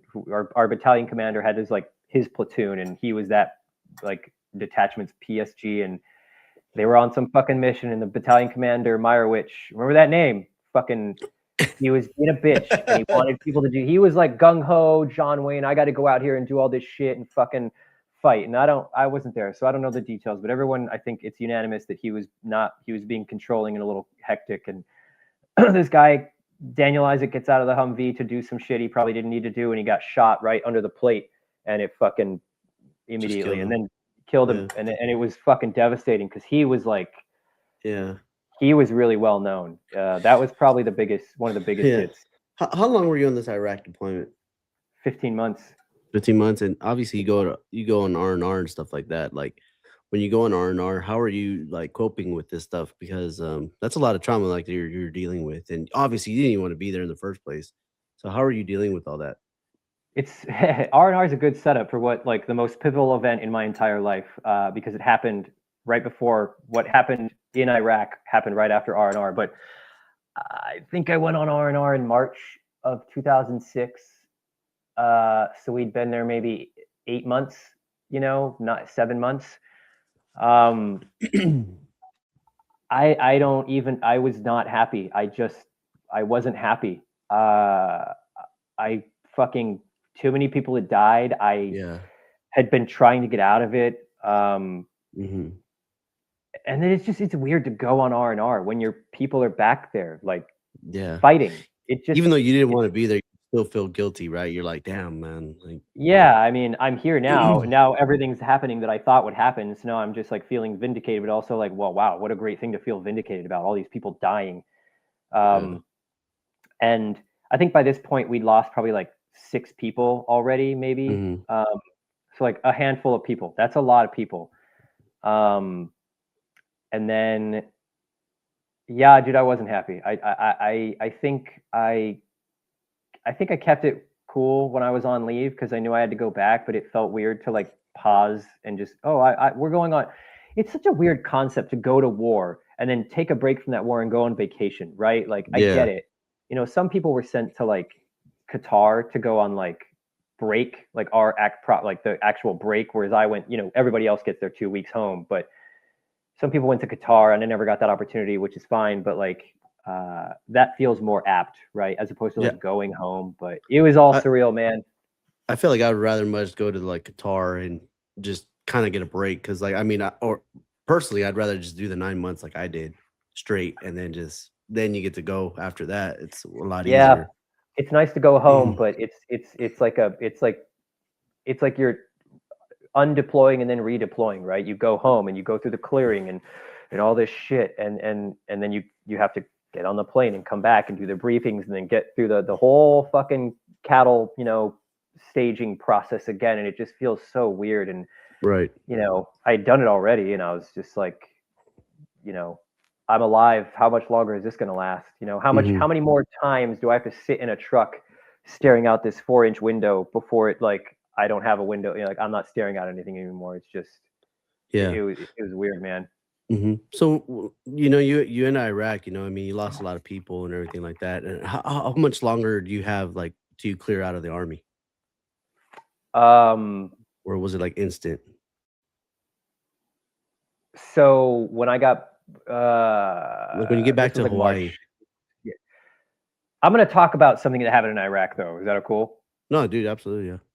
So when I got back from R&R, we had about I think 6 months left in our deployment. That was like Uh-huh. the midpoint. And then this guy, Dane Cawthorn, Sergeant Dane Cawthorn, was the Bravo team leader in my squad. We got put on an ambush to go fuck some dudes up, and basically there had been these guys. This was like when ISIS was coming into the AO to like. This was like a new breed of like fighters, and we had gotten intel, and we were like a high speed platoon, so they put us on an ambush, and we it got fucked up, dude. So we went on this ambush, dropped these dudes off at night. There were three like teams. There was one team. I was on QR up with a bunch of other dudes, and there were three teams, and they were all kind of scattered on this road.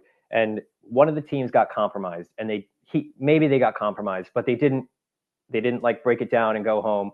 And then later that day, that team got attacked Yeah. by some people. One of the guys on that team, my squad leader Peterson, he got his leg got fucked up, and so they sent him away. This was a fucking mess, dude. Like we had air support, we had like this was a battalion priority mission. We had air support, we had all this shit like fast movers, like planes. Um, and so we're all trying as QRF to get in there, and I'm listening on the radio, like, what the fuck's going on? And we just hear like we see the pin flares flying, and we hear some firefighting, like some shooting, and then it just stops, and then we're just paused, and our fucking convoy sitting like ducks, just waiting for like 45 minutes, and we just hear on Right. the radio, fucking, we got one KIA, fucking, or one wounded in action, and then all of a sudden, like we hear, fast movers inbound. We're like, what the fuck, fast? Like and I'm just like, they're gonna drop a bomb on us. Like we're here, we're in the kill zone, so no shit, we hear these fucking planes, we hear them, and then we hear on the radio, like we see them when we hear on the radio, it's like we can't determine the objective, so like we're pulling up. So they pulled out of this right before we are about to get fucking bombs dropped on us. And this is a tiny little ambush. This is like not the siege in Iraq. This is like a platoon level like bullshit ambush to like do a show of force. This isn't getting Saddam.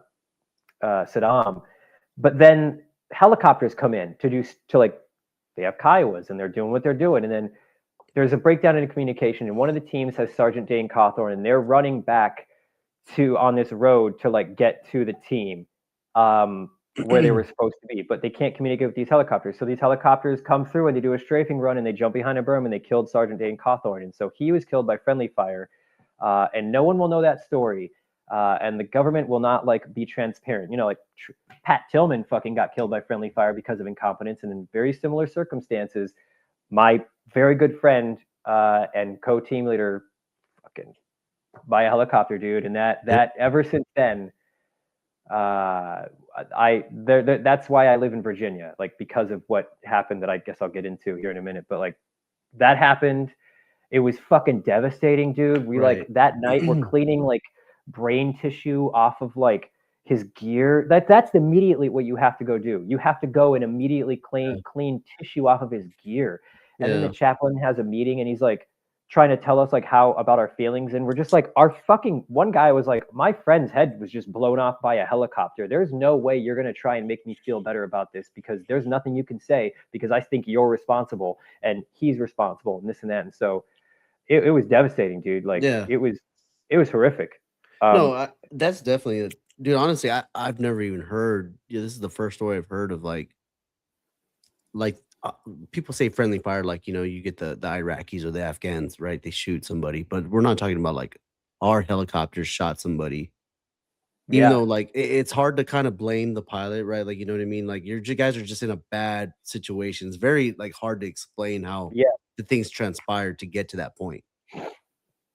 Everyone kind of blames the battalion commander for trying to take control of a situation that he wasn't like he didn't have tactical understanding of like on the ground, and that he didn't need to be controlling anyway. But Yeah. and I'm one of those people, but I was on QRF, and so I only know what I was doing, which was trying to be QRF. But Right. based on the witness statements and all the narratives I've read, it seems as though there's a story in that thread kind of points to one person, I guess. And I don't want to be this person who for the rest of my life blames someone, but that shit shouldn't happen. We shouldn't have been doing what we were doing. We were fucking around. So we're going to, what's the word?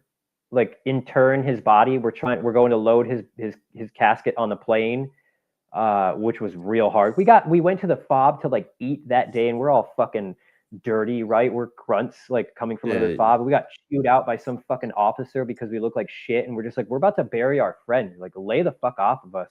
Yeah. And then as we're It's flying, always those officers, dude. it was awful. And then as we're this is how bad this deployment was. As we're literally on the helicopters, the Blackhawks flying back to our fob after just literally putting Dane's body on a plane to go to the States, we get a call over the radio that there was an attack on a convoy. And then so like I can't hear, but like someone tells us finally, and then we start circling, and it turns out someone launched a fucking rocket at one of like the Air Force TAC-P or maybe EOD vehicles, and fucking knocked it over and killed 5 people inside, man. Fucking this, they were fucking just come back. I had just put my hands on my friend's fucking casket to get him on the plane, and like 45 minutes later, I'm like looking out this helicopter door, and I see a Humvee on its fucking side. The door is off. There's papers everywhere. Maybe there's a body. I can't tell, but like Yeah. 5 people inside are dead. And like I don't know why he did that. It was weird. The battalion commander was in that flight, and I don't know why he did that. It just was like, what the fuck? And then we got extended. So I hadn't even been extended yet. Um hmm yeah, and then what else? Jesus, like other It was just a complete mess, dude. Like your dude, Iraq then deployment. the other battalion, 235, I think Cacti. When I went to, I went to Warrior to go to dental to get the fuck away from shit. And me and my friend, we were shamming out in fucking Warrior, and then a Black Hawk crashed, and all 11 guys on board died. hmm Um, yeah, and then we lost a bunch of other guys, like just to really fuck a dude in another platoon when we were on our last mission of the fucking deployment. We were driving through Hawaii to do some bullshit, use that camera, the eyesight or whatever to take, it was like a facial recognition. I think 3 weeks before the deployment was over, and then they shot a rocket through his fucking truck and killed 2 people inside. And it was just, dude, They're it was just chaotic, dude.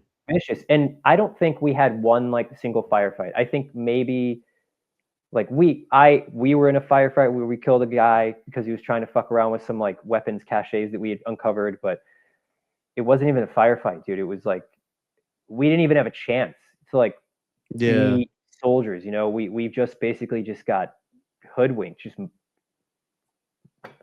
ambushed every time. So that was hmm like anyway. Yeah, dude, it was a fucked up deployment. So Yeah. yeah, 18 guys.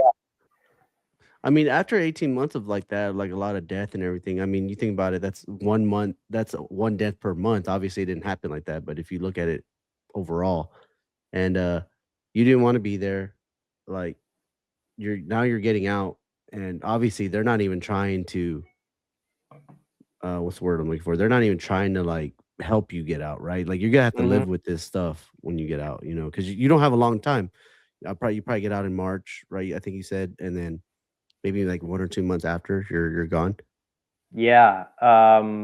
Well, so when did we get back? We got back in December of '06. That's when we got back to the island. And so me and my buddy, we went on we didn't have anywhere to stay. So like a girl I had been seeing I flew her out to Hawaii. She rented a truck and we fucking got drunk and hung out in Wahiwa, or not Wahiwa, but Honolulu. It was great. Like great time. And Yeah, then my buddy and I got a hotel and we stayed there for like a week and then we just go on block leave. And that was fucking some needed it. dude overdosed on fucking cocaine when he was on leave and he died. A guy that I went to PLDC with. My my squad leader. So he brought a tattoo gun to Iraq with him because he had a bunch of tattoos, and he gave me a Led Zeppelin tattoo on my butt when in Iraq.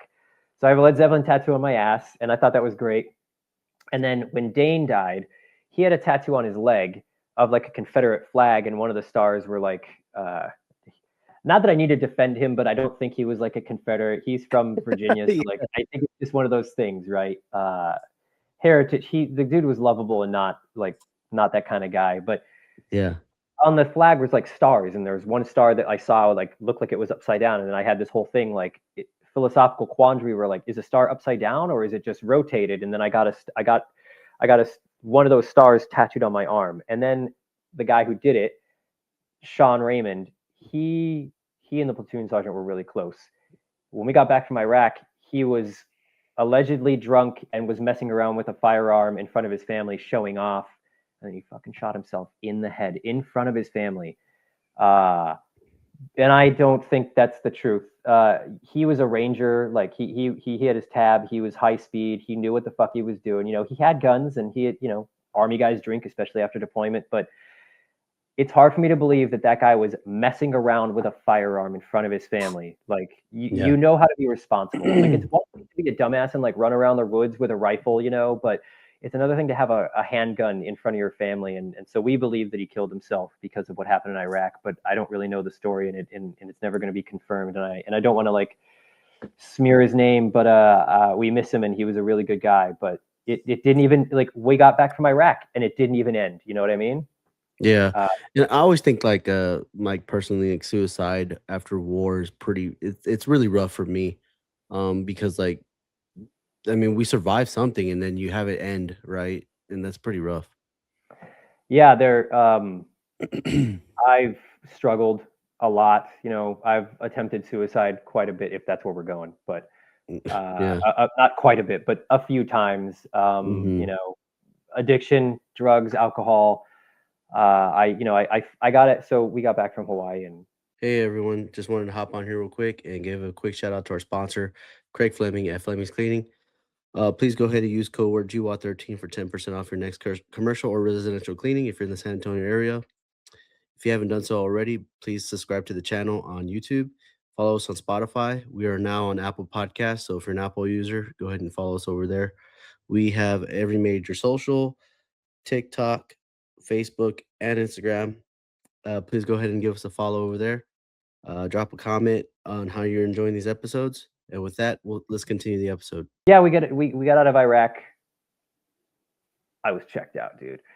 Um, me and this my buddy, we lived in Wahiwa for about a month as I was clearing, and no one wanted to help, dude. Like, Yeah, I mean, I think they kind of were helping me, but I was so spun out that like I didn't think I was getting the help that I deserved in the way that I wanted it. I think I wanted people to talk to me and guide me through things as opposed to like just let me go sham, and kind of that's how they handled it. But that was actually probably the better approach. And I'm just a fucking loudmouth who was mad at all these things that we got put through and that nobody listened to me, right? And yeah, so, I cleared, and then maybe like 3 days before I was supposed to fly off the island, we got a bunch of cherries in the barracks, and I told one of them, we took them to Hooters, and I told one of them, hey, if you want to be a good soldier, what you're going to do is you're going to steal the guidon for me. And so I had the guidon that dude. we flew to Iraq, in Iraq. So I had him go into the CP, uh,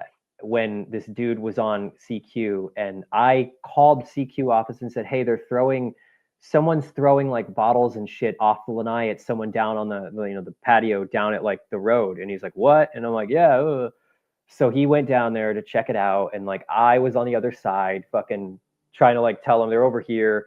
And then this new kid, went into the CP, took the truck off, took the guidon off, put it in his fucking pants, and we met him in one of the rooms. And I took the guidon and I framed it. Now I have that guidon. So that was my like last fuck you to that unit. Dude, yeah.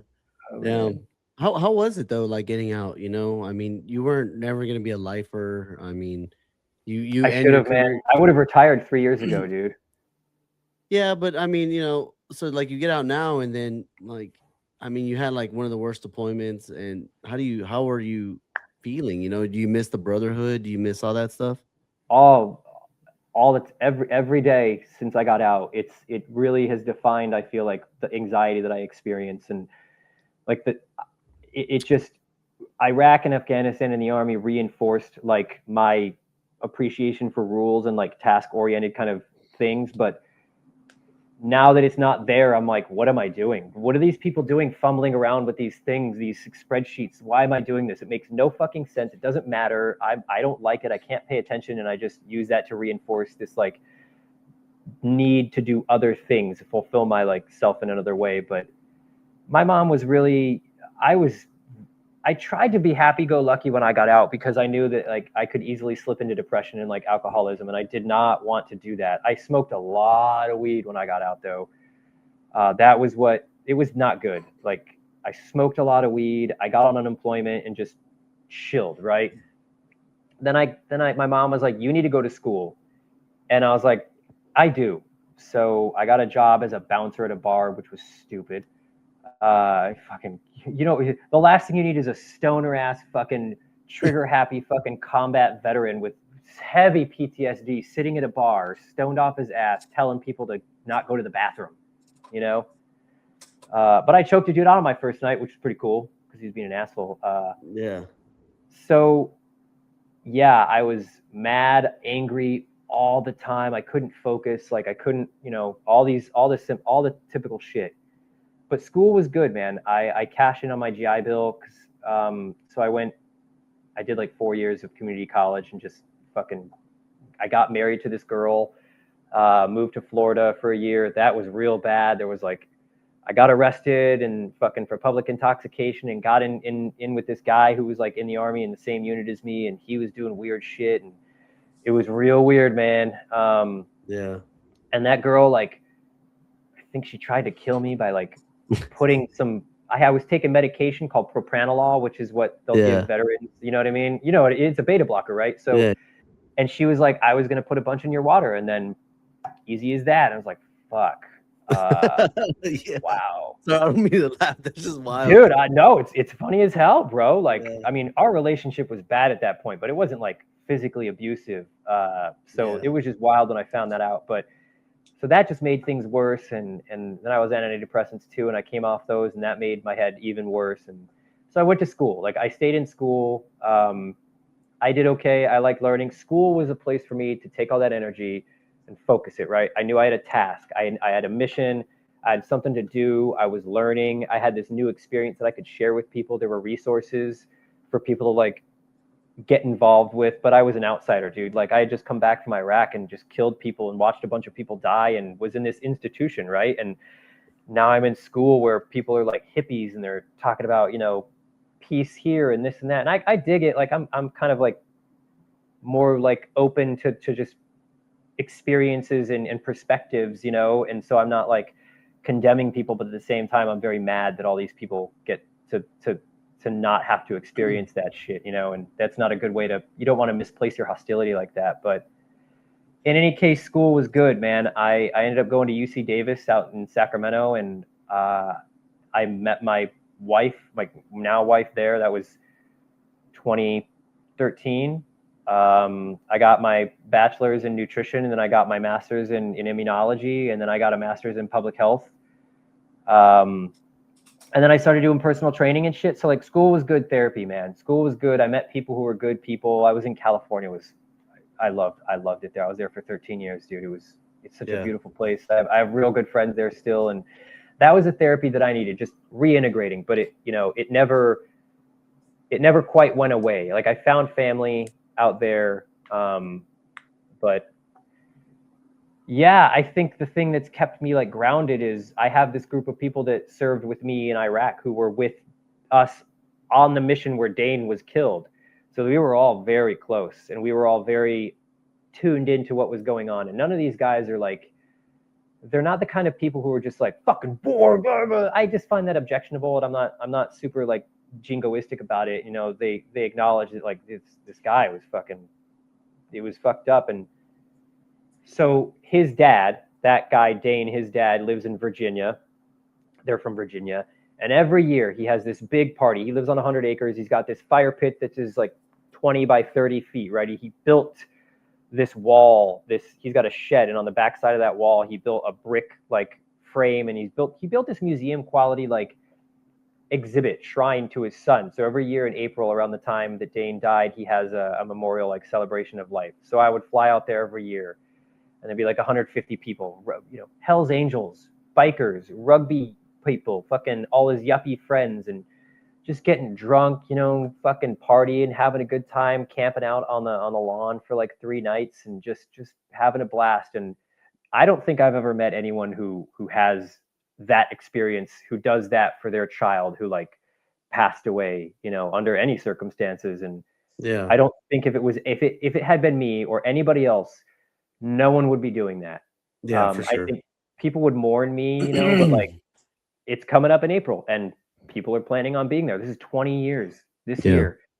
And so that has kept me sane, that sort of connection to people, but it also serves to somewhat detach me or keep me disconnected from other people because it's like, you guys don't fucking know. Yeah, you don't understand. And I don't want to hold that sort of resentment against other people because like it's not their fault they don't understand. Like, Mhm. I don't know what it's like to be a firefighter or a nurse or a medic or anything. So I don't want Yeah. to begrudge them that loss, that lack of opportunity. But Mhm. what I do, and which you've probably caught on in my TikToks, is like I do have a lack of sympathy and like patience for people who experience the things that I experience or didn't, and they see the things that are unfolding. And I'm not trying to like be political, I guess, but like they cheer it on, right? Like I don't want to see another fucking Iraq. I don't want the simultaneous dismantling of the VA and the loss of our benefits in healthcare while also starting another war, under the guise of drug trafficking, which, by the way, a guy that I served in Iraq with, he overdosed on heroin because he got fucked up in Iraq. And, so like, I get really mad because there are people out there who it seems they don't want these wars. They don't want this fighting. They don't want this anguish anymore. And yet they're doing things that like support all that stuff, and it makes me really upset. And Yeah. that's like I think that's like the last frontier for me in terms of like fully reintegrating back into like normal society, which will never Yeah. happen. Yeah, I mean, I think you did a lot though. Like, when you were talking about your early life, you get involved with this guy, you get arrested, you're with this girl. It's kind of like chasing that rush, that you're never gonna get back. And that's part of it. But I mean, look where you're at now, and it's very important that you look at the successes that you've had now, even though you're not gonna agree with everybody in society, right? Yeah, And I think that's important. What you're doing right now is like you're still holding true, and you're still surviving because of your friends, right? Like having that core group of friends, opening up to somebody that's going to understand. I mean, do you open up to me a lot, and I've only known you for an hour and 50 minutes, yeah. I and it's important, dude, right? I think I've always been, despite how shy I said I was in the beginning, I've always also really appreciated experiences and hearing from other people, even though all I did was talk. But I really appreciate the lived life. Like regardless of what you're doing, I appreciate that people are doing things and sharing it, especially when they can be honest about how things impacted them and whatever. Like I don't hold. Hmm, I definitely think what I did was pretty fucking badass, and most people would never do that. And I don't think I'm better than people because I did it because I did it because I wanted to go to school. It was all very selfish. It wasn't because I wanted to serve the nation. Yeah. I'm incredibly proud of what I did and proud of the people I served with, and even the people I don't agree with, I'm proud that I served with them because I served with them. But I'm trying to. The world is really weird right now, specifically, I think, and since COVID, it's been super weird, right? And it's hard to maintain or establish good relationships with people. I make friends no matter where I go, and I pride myself in that because I value those connections. And um, so I try to look past like politics and what's happening, and it's not easy because I know that most of the time I can't. It doesn't affect me, right? Yeah. Or I do about it, like there, I dwell, dude. If you can't tell, and I don't want to use that as an excuse to hold something over someone's head, and that's just gonna fucking lead to me either losing friends or having a heart attack, at like 40. Yeah. Yeah, for sure. Um, what would you be telling somebody that's struggling right now with everything that's going on with them? Like maybe they're having the same experience as you did, and like how would you tell them like to survive, you know? Damn, dude. Ah, fuck. Open your mind and just accept that what you're experiencing is proof that you went through it, and that is something you should embrace, no matter how shitty it was. Like, you're here, and even if you think that like you would feel better dead or not around or people don't understand it, that's not true. I think you have to forgive yourself. You have to just it's part of the roller coaster. That sounds really stupid Yeah. and cliche, and I don't think that's very therapeutic. But like, you can't like deny your feelings. You can't shut people out because that's only going to reinforce this anguish that you have, right? Right. Um, you need to, I think you probably need to find a purpose. And I, Yep. I hate to say you need to find a purpose because that implies that like, oh, what they're missing is purpose and they're not looking for it. But I think what they have not been given yet is an opportunity to like be purposeful and Yeah. take those experiences and put that energy into something productive, whether it's like writing a book or just go to fucking therapy. Like, embrace Yeah. therapy. I Yeah. don't want to be that It, asshole, but like it it's so good to talk to people and embrace the system that is available to you. yeah, you said a lot because of purpose, right? It's hard. It's definitely hard, right? You lost a lot of people, and the jobs that you'll have now will never be the job that you had, right? And but growing and you know, therapy. I go to therapy. Do I necessarily like it? No, but I like talking to people that have been in similar situations as Yeah. I have because they can relate to me. Yeah, when I either am in therapy or when I'm interacting with people, I find talking with people and expressing myself, and not like in a political way because that doesn't help, but like just No. in a way that shows that I'm open, like it's cathartic. Like, I think a lot of guys struggle because I mean, I have survivor's guilt for sure. The only reason I wasn't Yeah. put on the ambush is because I had been on leave, like literally 2 days before, and I wasn't aware of what was going on, and so like he was ready, and um, it's part of your life, man. This is your life, and Yeah. you need to live it the way that you choose. And I think the best thing you can do is embrace the experiences that you have and these feelings as evidence that you are living. And even if you feel as though you're sad and you don't feel things, you feel sad, and these will get better. You just have to kind of go with it, because now it's who you are now. Like, Yeah. I don't think there's no 100% recovery, I think. Yeah. Um, Oh, I got one last question for you before we hop off. So, give me some husband advice right now. Dude, you're not ever right. Don't even fucking just listen. Just listen and observe. I love my wife so much, and I think she's so incredibly smart. And I am so type A and anal, and she's just like, she's so blasé and tolerant, but also patient, and she listens so well and knows what to say. And I have learned that the best thing I can do is observe her and try to learn how to like implement her approach to life, because she's not stressed about anything ever, except for me stressing her out when I'm stressing over things.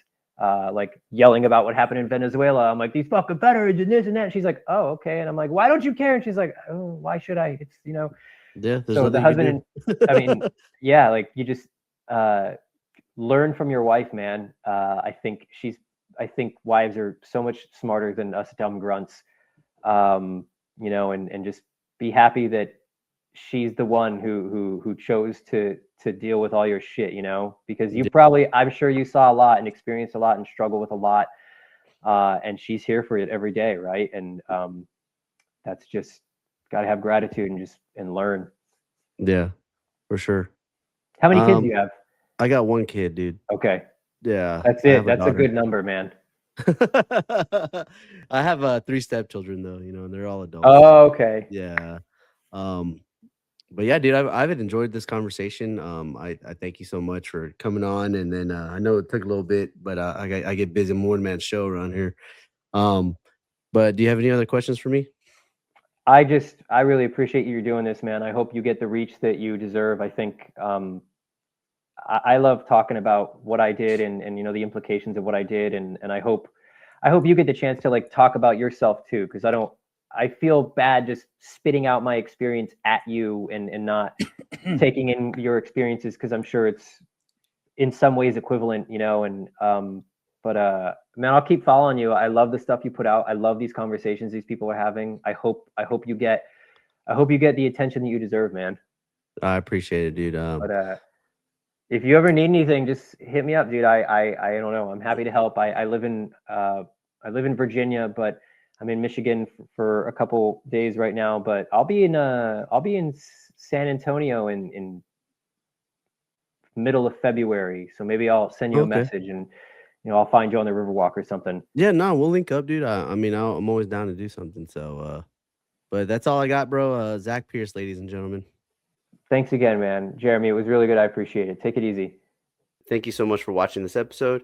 If you already made it this far, go ahead and hit that subscription button or follow if you're on Spotify. Share this content. Once again, hit us up on all major socials. I'm always looking for guests. Thank you so much for checking it out. We drop a new episode every Wednesday.